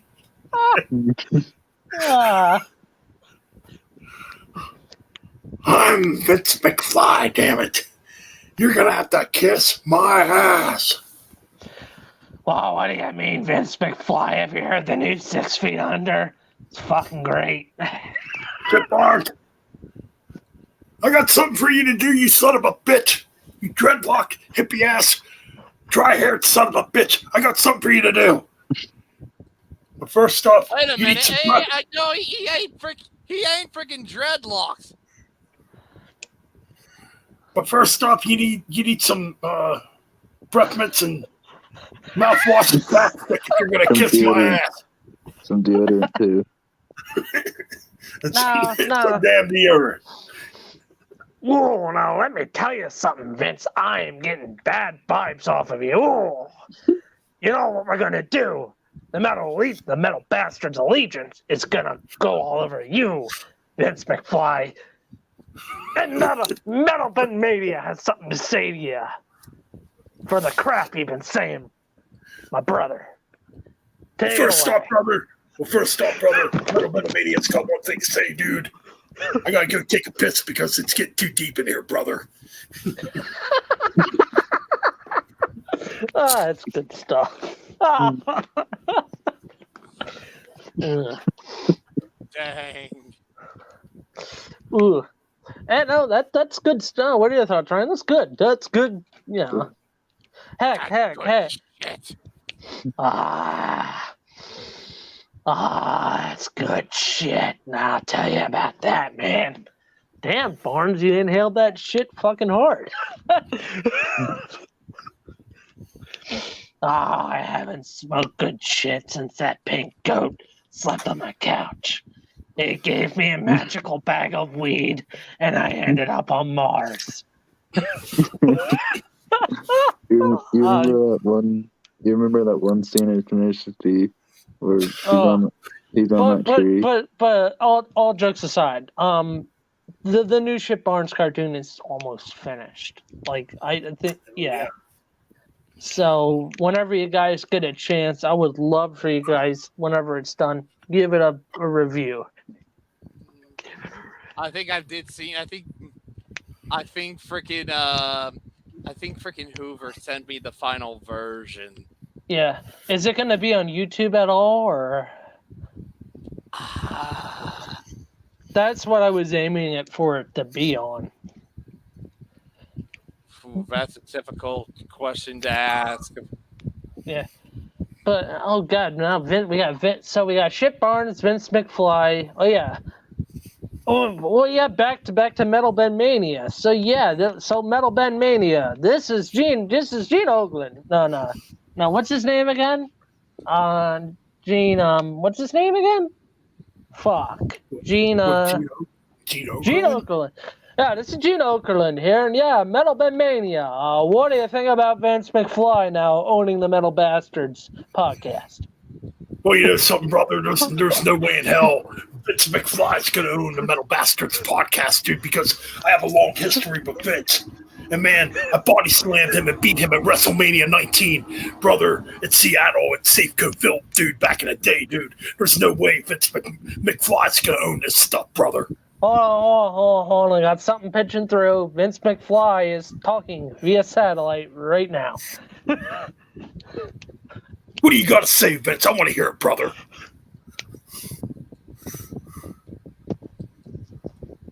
Did your connection break up, dude? Say what you got to say, brother. I mean, I can't do the voice. Oh. Unless Ryan wants to do it. I don't know what to say. Say something. You listen here, Hogan, you son of a bitch. Who the hell do you think you are, Hulk Hogan? Or who the hell do you think you are, Metal Benamania? This is Vince McFly coming at you, you son of a bitch. Who the hell do you think you are, that you have the audacity that you run this damn channel, you son of a bitch? I run this damn channel. You work for me. Each and every damn one of you work for me. Even my subscribers, you work for me. Because I'm Vincent Kennedy McFly. Now you listen here, jackass. This is me, Metal Mike, and I have something to say to Vince McFly. Vince McFly, You do not run this company. You got to kiss Metal Ben's ass for that one. What do you got to say to Vince McFly, Metal Ben? Who was this asshole trying to take down? Who was this asshole trying to buy the Metal Bastards? That. Well, you know something, brother? Nobody can buy the Metal Bastards, dude. Because I invented the Metal Bastards. That Vince McFly bitch never invented the Metal Bastards, brother. Do you want to do this again at WrestleMania 40 next year, brother? I got a confirmation that Vince McFly has shit his pants, folks. Oh, God. Dude, Ben, we could fucking book a better wrestling show than WWE, and it's not scripted. It's not scripted. Like, it's probably way more entertaining too. Yes. Plus, with the characters, you don't need a script to create a wrestling character. If it's in your head and you have an idea, use your fucking brain. Right? Mm-hmm. I agree. Vince McFly, good God, that was a create. You came up. I wasn't even thinking of that one. Like, you just Vince came McFly, up out of that. Metal Ben Mania. The Macho. What's the Macho Mean Mike? Mean. Ooh yeah, Mean Macho Mike. Right. Mean Macho Mike. Yes. Hold on a minute. It's not over yet, brother. Vince McMahon, Macho Man, Mean Macho Mike has something to say to you, brother. Oh, let me tell you something, brother. Miss Elizabeth over here. No, not Miss. No. Hold on. Let's redo it, Ben. Who would be the female for Mean Macho Mike? That's a really good question. Lady Evil. There we go. Yeah. You know something? Miss Lady Evil over here. Oh, Mean Macho Mike's getting ready. Oh, he does not like that Vince McFly. Oh, he don't like him one bit. Oh, he's gonna punch him in the face and he's gonna put this shovel up his ass. And then Metal Ben Mania's gonna throw him off the roof. Just like he did before. Oh, well, you know something, Mean Macho Mike. Why don't you tell them about how Vince McFly wouldn't put you in the Hall of Fame, brother? Oh, and I'll tell you that, brother. He wouldn't put me in the Hall of Fame even if he had Ozzy there.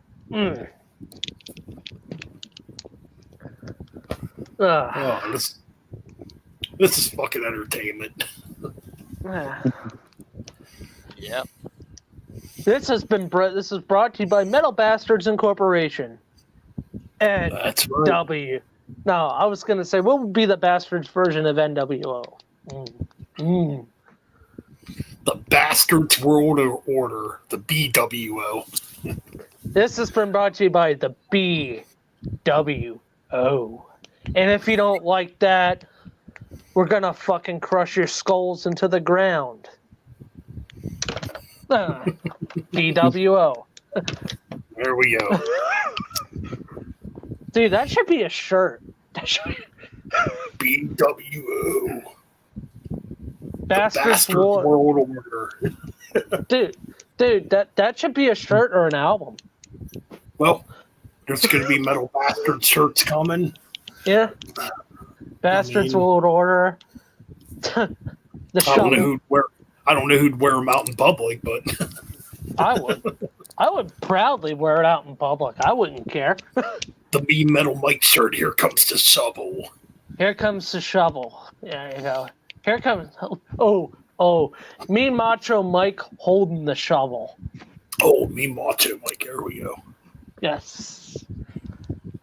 We still got to give a gimmick to Ryan, though. We still got to give. The Demon Master. The Demon Master. There you go. I don't know what else to call him. Well, Wyatt's the Birdman. So. Yep, the Birdman. The Birdman, Coco B. Wyatt.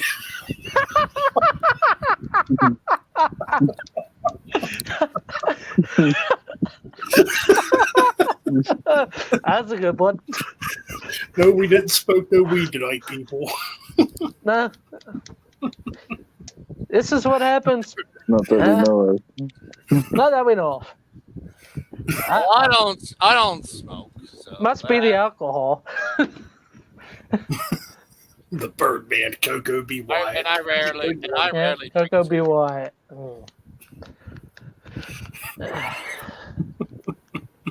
Ooh. I got something. I have an idea brewing in my head, Ben. Bastards Alliance Wrestling Podcast. Ooh, I like that name. That's a pretty cool name. BAWP Bop. Bastard I Alliance. think I had my own at some point. Yes. And I originally had it called. I don't know if you want to do it, and it wouldn't be modern WWE. It would just be ECW. We would just be talking about the good stuff. Oh yeah. Similar to what Levi does with his Shadow Cult podcast, almost. Maybe we'll have to start a Bastard Wrestling Alliance YouTube channel now. Hell yeah! Think of a fucking killer logo, and think of a killer guitar riff for it and stuff. Think of a logo and stuff. I could probably use that intro I made. Oh God! Oh no! I would get in trouble if we used the Hulk Hogan thing, but that would be hilarious. Like, I was looking at this picture you sent me. There's no way we could definitely do a shirt of this. We'd get sued. Yeah, but it's funny as hell though. It's like this fuck. It's a fucking kick-ass picture though. Hulk Hogan with a pizza. and it's like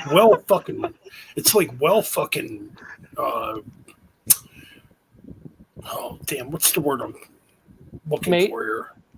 Yeah, it's well made or well put out. Yeah.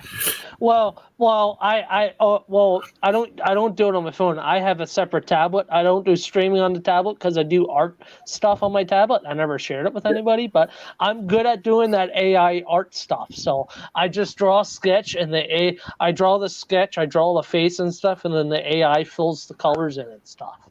So it's freaking good though. I'm like, holy shit, you actually fucking created that? Yeah.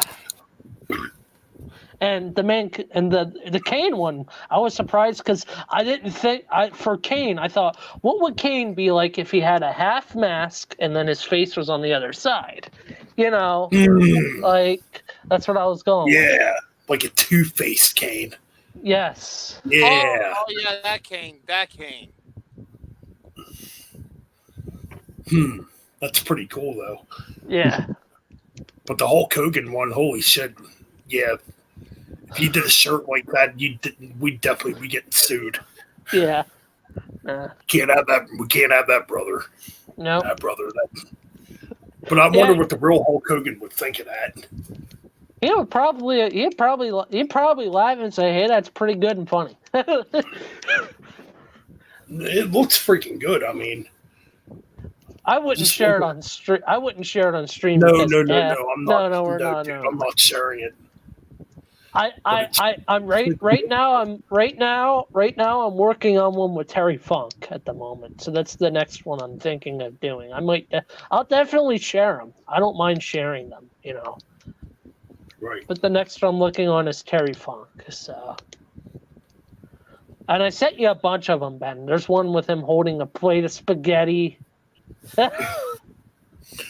Yeah, brother, the Hulkster pasta, brother. That actually did exist for a bit back in '95. Which was a Pasta Mania, which I think was a bad idea. I wonder whose idea was that, Vince. No. He was in WCW at the time when that happened. Yeah. So that was probably, who knows? It was a dumb idea, though. Wasn't it around that same time when he made that album also? Yep. That one album? That horrible album. Hulk Rules or whatever the fuck it was called. Well, Ben, didn't you at one point said you were going to do a series on horrible albums? That'd be a good album to do for horrible album. Yeah, I'm thinking about bringing that. Yeah, I'm thinking about bringing that back. It's going to be called 5 Shitty Albums, which Uh, yeah, the Hulk Hogan album would be perfect for it. You know? totally. Yeah. Because he's American made. Yeah. Yeah. He's American bastard. American bastard. Yeah. But no, Bastards Alliance Wrestling, because I thought about it. It's catchy, and it falls in the same line with the Metal Bastards podcast. It's meant to be That's sort true. of ECW like, where our wrestling podcast, we just don't give a fuck. Sort of like how JD started his stuff. Yep. He don't give a fuck. You know? Right. I mean, that's what you got to do. You got to piss people off. You know. And I mean, I'm up for it. If you're up for it, we could see, test it out, test the waters. If it does well, you know. Metal Bastards Wrestling Podcast. Oh well, I like Bastards. Is that what it's called? No. What was it called? I have two ideas: Bastard Alliance Wrestling Podcast, or Extreme Bastards Wrestling Podcast. Well, I mean, we could try it. Yeah. For anybody that's wrestling fans out there. And Ryan, you're welcome to join in if you want, brother. Yeah. Yeah. Yeah. But for us, I'm not going to do modern WWE. It's going to be NWA, all the old stuff going up to the Attitude Era, basically. And WWE's been fucking terrible lately. Yes. I mean, yeah. I mean, that Trish Stratus, I did watch it on YouTube. That Trish Stratus heel turn was just forced. Yeah. Well, you know why? Because a certain someone's back in power. You know? Of course. Yeah. Yeah. Trish, I want you to turn heel. We're going to try to recreate 2004 all over again. But the funny thing is, Ben, we might also bring up a little bit of TNA also, and some ROH and some of the indie stuff also. Yeah. Apparently TNA's gotten better. I don't know. I don't follow wrestling like I used to. I don't watch TNA. Well, we would do the old stuff. Well, apparently TNA's going back to like their old ways. I don't know because I haven't watched TNA. Yeah, they still have some shit. But I believe it. Yeah. But Ben, if you have Peacock, Ben, you can watch all of the ECW stuff and all of the NWA stuff, and that'd be our way of kind of reviewing those and just getting our opinions. And hell. Yep. Yeah. You know. Yeah. And wrestling fans get easily offended too. Oh, it's gonna be great. Oh, imagine the comments we're gonna get. I already picture it. How could you say this about Roman Reigns? Dude, it is. It's a baby fest when it comes to wrestling fans. Yeah. Yes. You know. And knowing us, that's why the YWC is so fucking toxic. Well, it all goes back to what I said the other day: is people bitch about everything. You know what? You got a point there. We all bitch about something. Each and every one of us are guilty of bitching about something. And lucky for me, with my Peacock, I get the premium, so I can get I get all the pay-per-views and stuff. Well, yeah, it's got all the old WWF footage and all the, like you said, ECW, WCW, it's got everything. And premium, I think I pay around $20-$30, and it's not much, you know. Yeah. I mean, the only thing I don't like about the old pay-per-views is the theme music's changed. Yeah. And a lot of like the old WWF stuff, like WrestleMania 1, that's fucking crap. They totally got rid of the original theme music. Yeah. So I'm on Peacock right now. It says, and there's titles. It shows everything. It says all things WWE. It shows Raw, SmackDown. Oh, we could review some of the old original Raws. That'd be fun. Some of the older. Raw, WWE. Oh, we're definitely doing WCW. That's gonna piss a lot of people off. I used to love WCW. Even like the WCW before Hogan. ECW, and then they have the territories also as added into it. So. Oh, ECW. Yep. Yeah. What else did you have? They have wrestling. Yes. So the territories, they have world championship, world class championship wrestling, WCCW. They have AWA, Mid Atlantic, Mid South Wrestling, Smoky Mountain, and Southpaw. So that's a good chunk there. Well, Southpaw Wrestling was basically a spoof off of the territories. Yeah. Ooh, Smoky Mountain Wrestling, when they had yeah. Well, that's where freaking what's his name got his start. Oh, damn it, Jericho. Yeah, Jericho was actually there too. Yes, but no, I think that's where was it Shawn Michaels? No, damn it, the Gangsters. The Gangsters, yeah.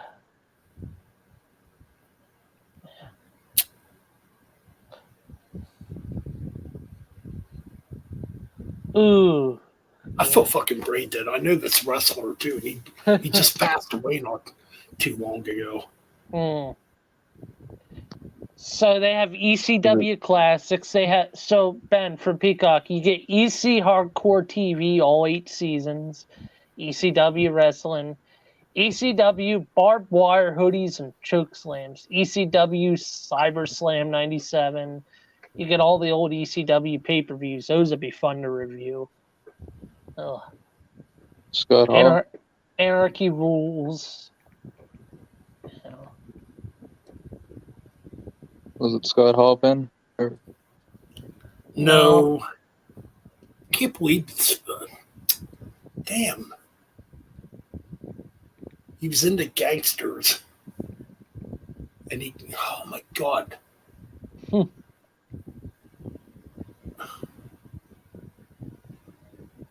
feel fucking stupid that his name ain't coming out right now.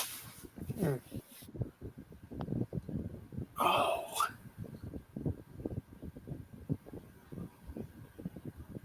Anyways, I'll be back in a minute. I gotta go to the restroom quick. No problem. We're at the 3-hour and 21-minute mark. Yeah. I'm probably going to hang up around 3 hours and 30 minutes. My phone's getting ready to die. I'm getting tired. We're gonna we're gonna end the stream soon anyway, so yeah. It's getting late. Yeah. It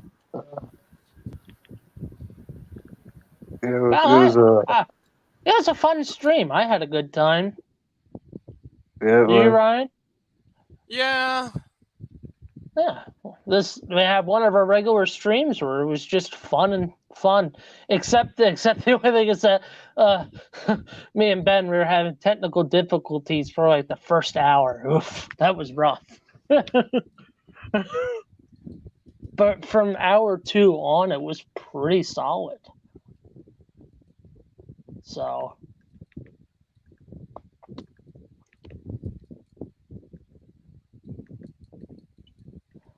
But yeah, no, I'm kind of done with following the current WWE. I'm kind of just going back to what I did before, which I'll just watch the old stuff. The old stuff's just better.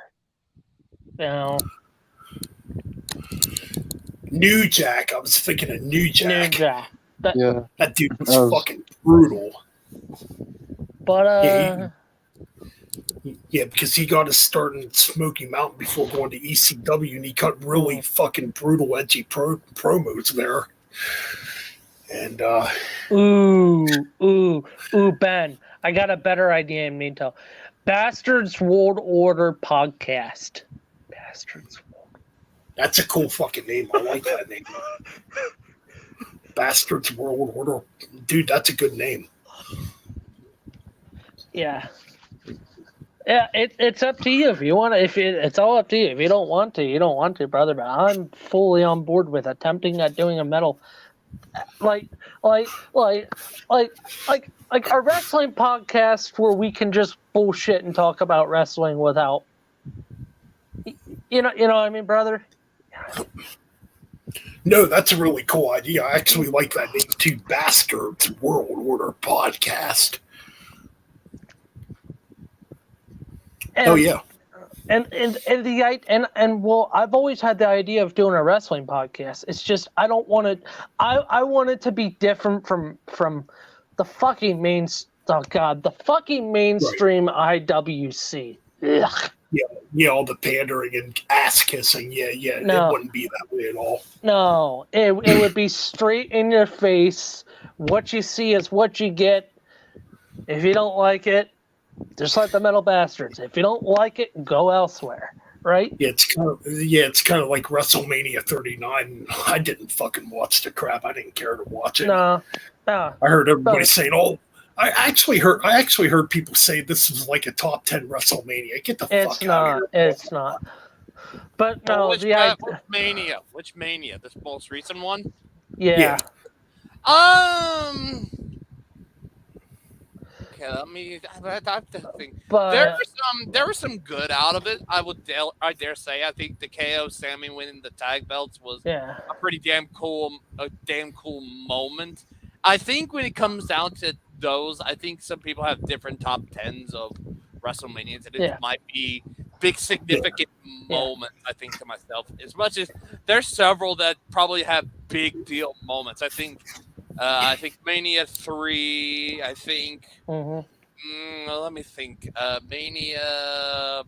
I would say 14, 17 probably up there. See, I think we're gonna far as Mania. I want to stop at Mania 25. That's as far as I'll go with WrestleMania. I would say 25 and 26 are probably up there. I could definitely say it might be up there in terms of some big deal moments on the show.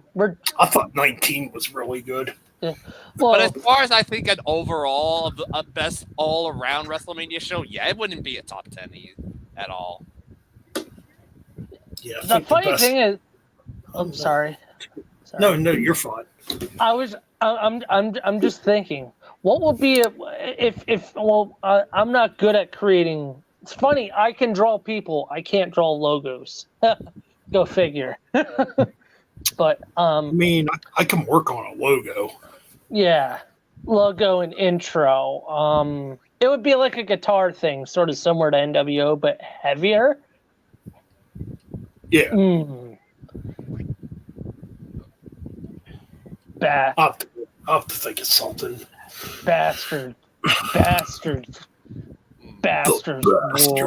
World. 18, I definitely think 18 is another one that has some big moments. Obviously, Hogan Raw. That's the whole icon versus icon thing. That's a big deal. Yeah. Hogan and The Rock. Oh, yeah, that's fucking great. Would have been awesome to have Hogan versus Austin, though. But, it almost happened at 22. Yes. I always thought, because I had heard, it was only recently I heard that there were rumors or something, people were speculating or something, but around, I think, 97, 98 or somewhere around there, I think I saw people talking about that Hogan was close to signing a new deal with WWF. And funny Actually, enough, that's very true. He almost did. And funny enough, that could have worked perfectly. Instead of Rock, Austin won. Could you have imagined at 15 it being Hogan versus Rock and essentially a real passing of the torch? Better way to start the Oh, sorry. Go ahead. I can wait. No, go ahead, man. I'll let you. Go ahead and talk. I was just thinking. I was saying better way to start the BW off with is kick right off with WCW. But no, that kind of gets my mind thinking now because it's actually true. Hogan almost went back to WWE in 97. Yes. And that's actually a really good topic. Like, what would have happened if Hogan would have went back in 97? You know, I would have thought, I had it to where maybe the whole thing, if that was the case, then the loss to Sting would have been it for him in WCW. Let's say because this was a booking thing I'm thinking of working on, that if Hogan lost at Starrcade 97, he would be fired. He wouldn't be banned from WCW. He'd just be probably fired pretty much. And he wouldn't be allowed to come. He wouldn't be allowed to come back to WCW so long as Sting was the world champion. So that might have been an incentive to go back to WWF. I'm thinking the best way to start at the BWO, we start off with that Bash at the Beach, how the NWO started. That'd be a good episode 1. And Bash at the Beach and review. we could also have it be where I could also, I'd rather probably do it on mine, but maybe bring back the Extreme Wrestling podcast and probably do the fantasy booking of a Hulk Hogan heel turn / run part 1, and then the first episode of the BWO. I could do maybe go into some fantasy booking now where I can be Hulk Hogan heel turn run part 2. No, there we go. Like if Hogan would have went back in '97, you wouldn't have seen the red and yellow Hogan. You would have said black and white would have been the Hollywood Hogan. I would have had it to where it would still be all the way up to 15. Where there would have been a promo between Austin and Hogan. Hogan would have been the WWF champion at the time. And Austin might have said a promo that incited Hogan to go back to being, the man of say your prayers in your Bible. Okay, imagine after this. Imagine WCW beats WWE and WCW buys WWE, and we never get Mr. America.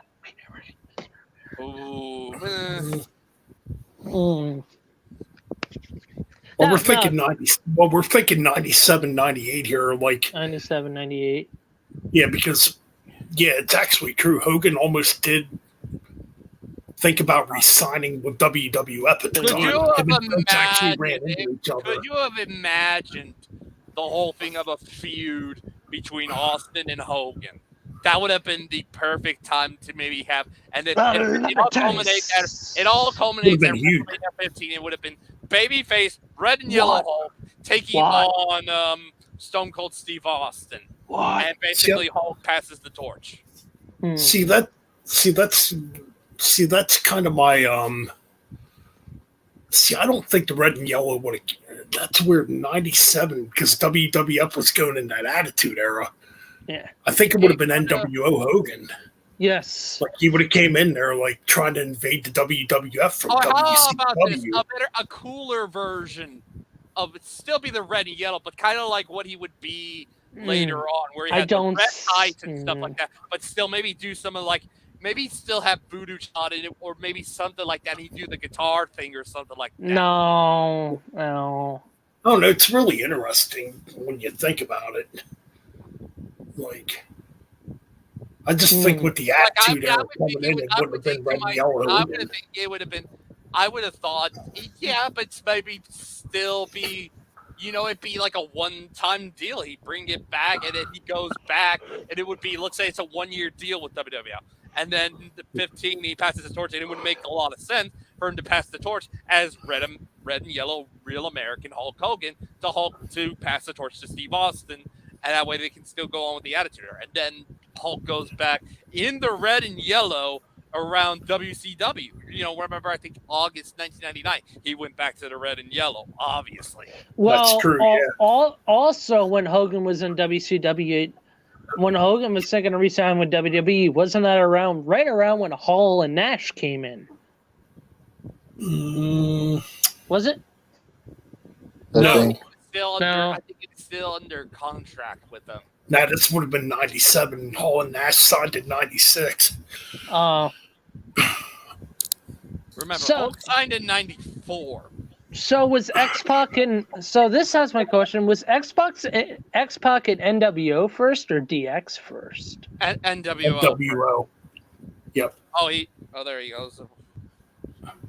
Mike? Uh-oh. Oh, there we go. I'm here. Is he still I don't know. Yeah, he's still here. I don't know what happened. You know who it was, Ben? It was probably Vince McFly. Maybe he was trying to interrupt the broadcast and trying to take down the BWO. You can't talk about wrestling, you son of a bitches. Well, me metal Mike and metal Ben of the BWO, we have something to say to you. Fight us, bitch. Yeah. Right on, man. Because But the no. BWO. Oh no, I'm really promoting it, Ben. This is really going to be a thing. I really want it to be a thing. I have the passion for it now. Bastards World Order. I'll start the YouTube channel. But people, it's funny. People when they see it, they're gonna, oh, these guys are gonna talk about new WWE. No, the fuck, we're not.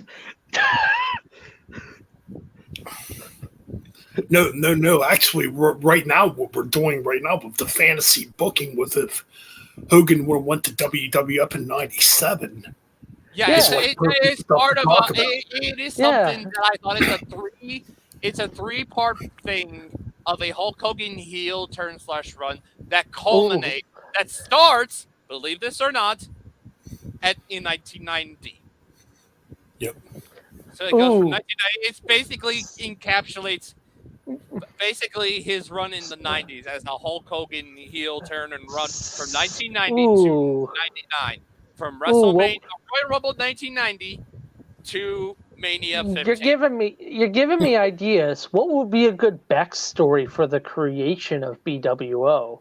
Like if it was a real wrestling, if we were a real wrestling organization, even though we're doing a wrestling podcast, what would our backstory be?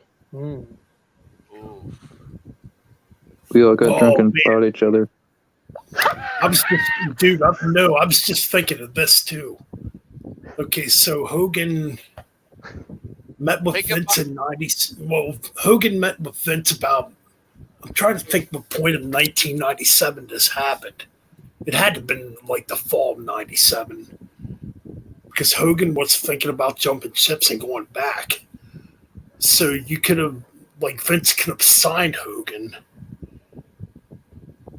But let's say WrestleMania 14 happens, right? Mm-hmm. It still happens as usual. Where I had the catalyst of him coming in would have been, I remember seeing a video of where it was Austin sells out ? And he had that, the student tie, and he got rid of that at some point. And it was just like a ruse. And basically, in a nutshell, what's the word I'm thinking of?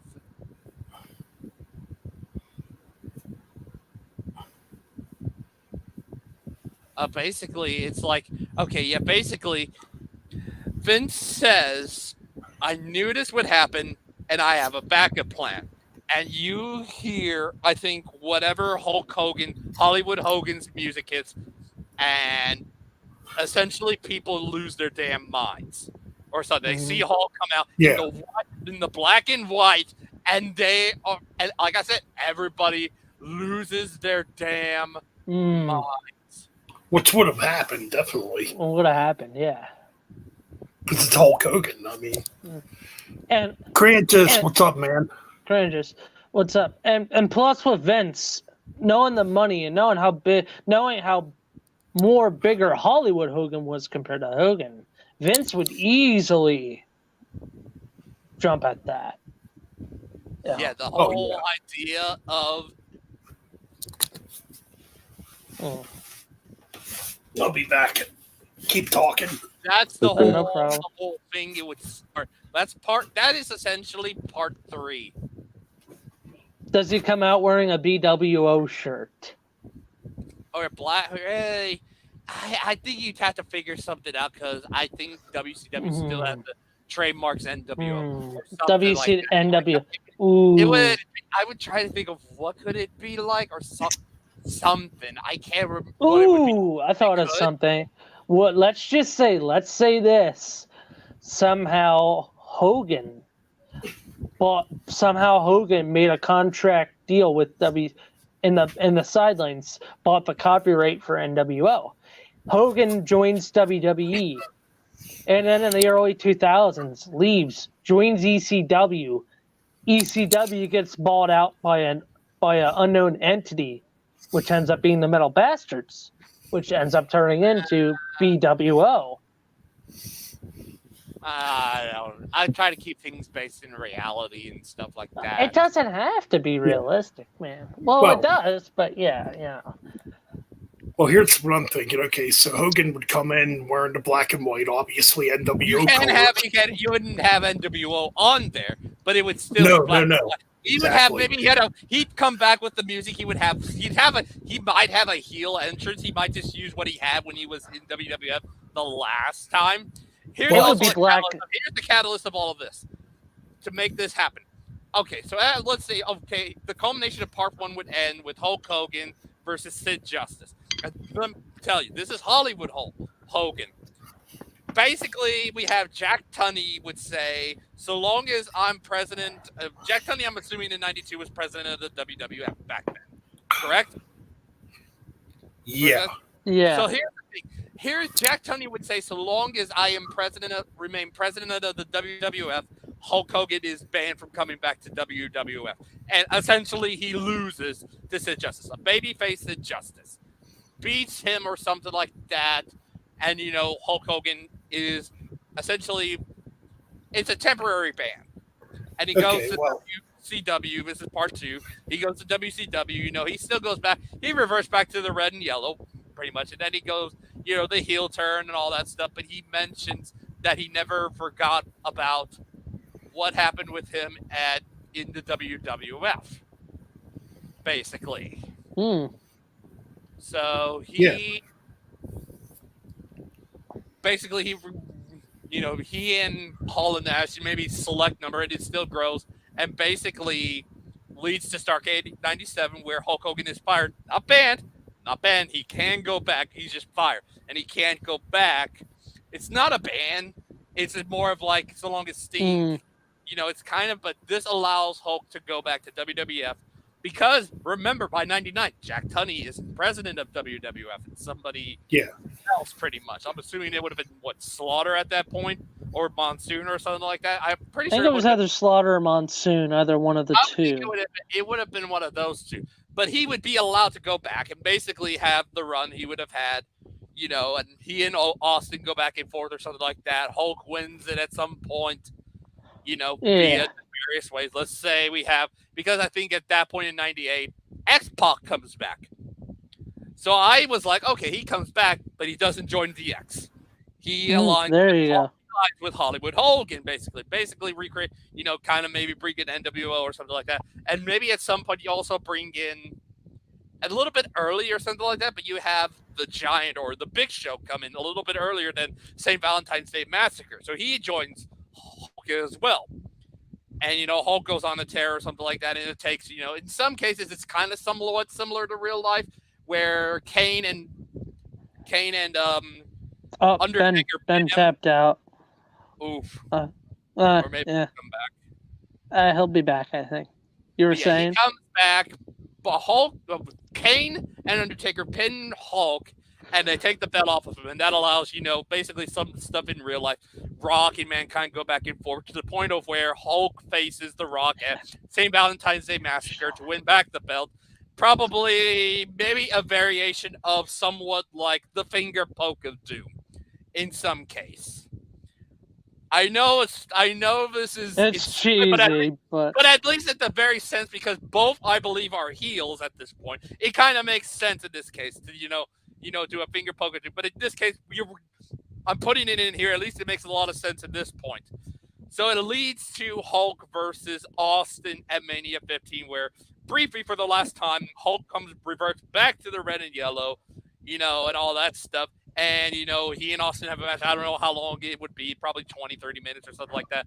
Austin hits probably 3 stunners on him. Obviously, Hulk does do the hulking up, the 3 punches, leg drop, the big boot, leg drop.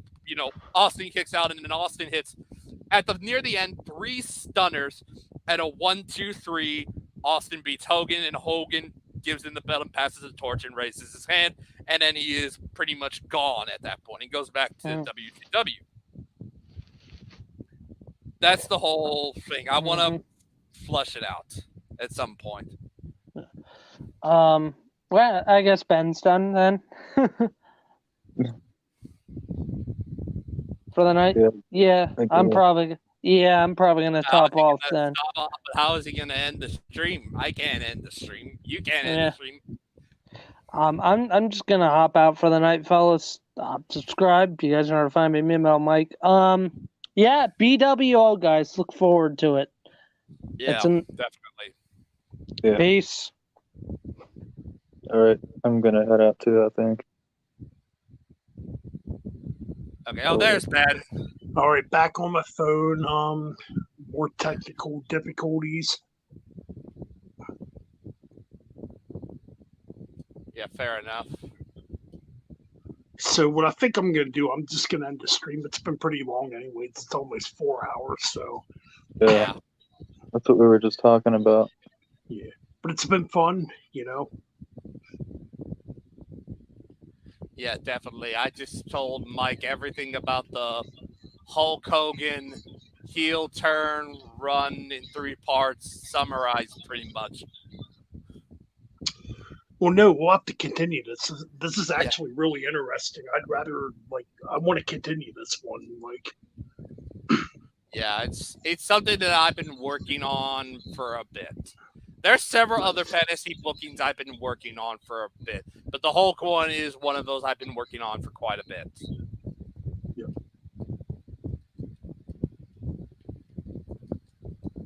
Yeah, thank everybody for joining in tonight. It's been fucking fun. Probably the best stream we've had in a while, to be honest.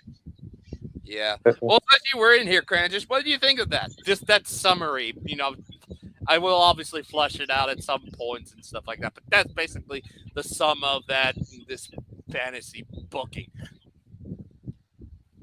Yeah, I know Crantis is a huge wrestling fan on their channel, the Mosh Pit Crew. Yeah, but I want to know what you think of that. Is that something that's you might be intrigued about, Cranjus? I'm curious. Oh yeah, man. Be cool. BWO. EWP evolves into the Extreme Wrestling Podcast that evolves into the BWO. He says definitely. Yeah, definitely. Cool.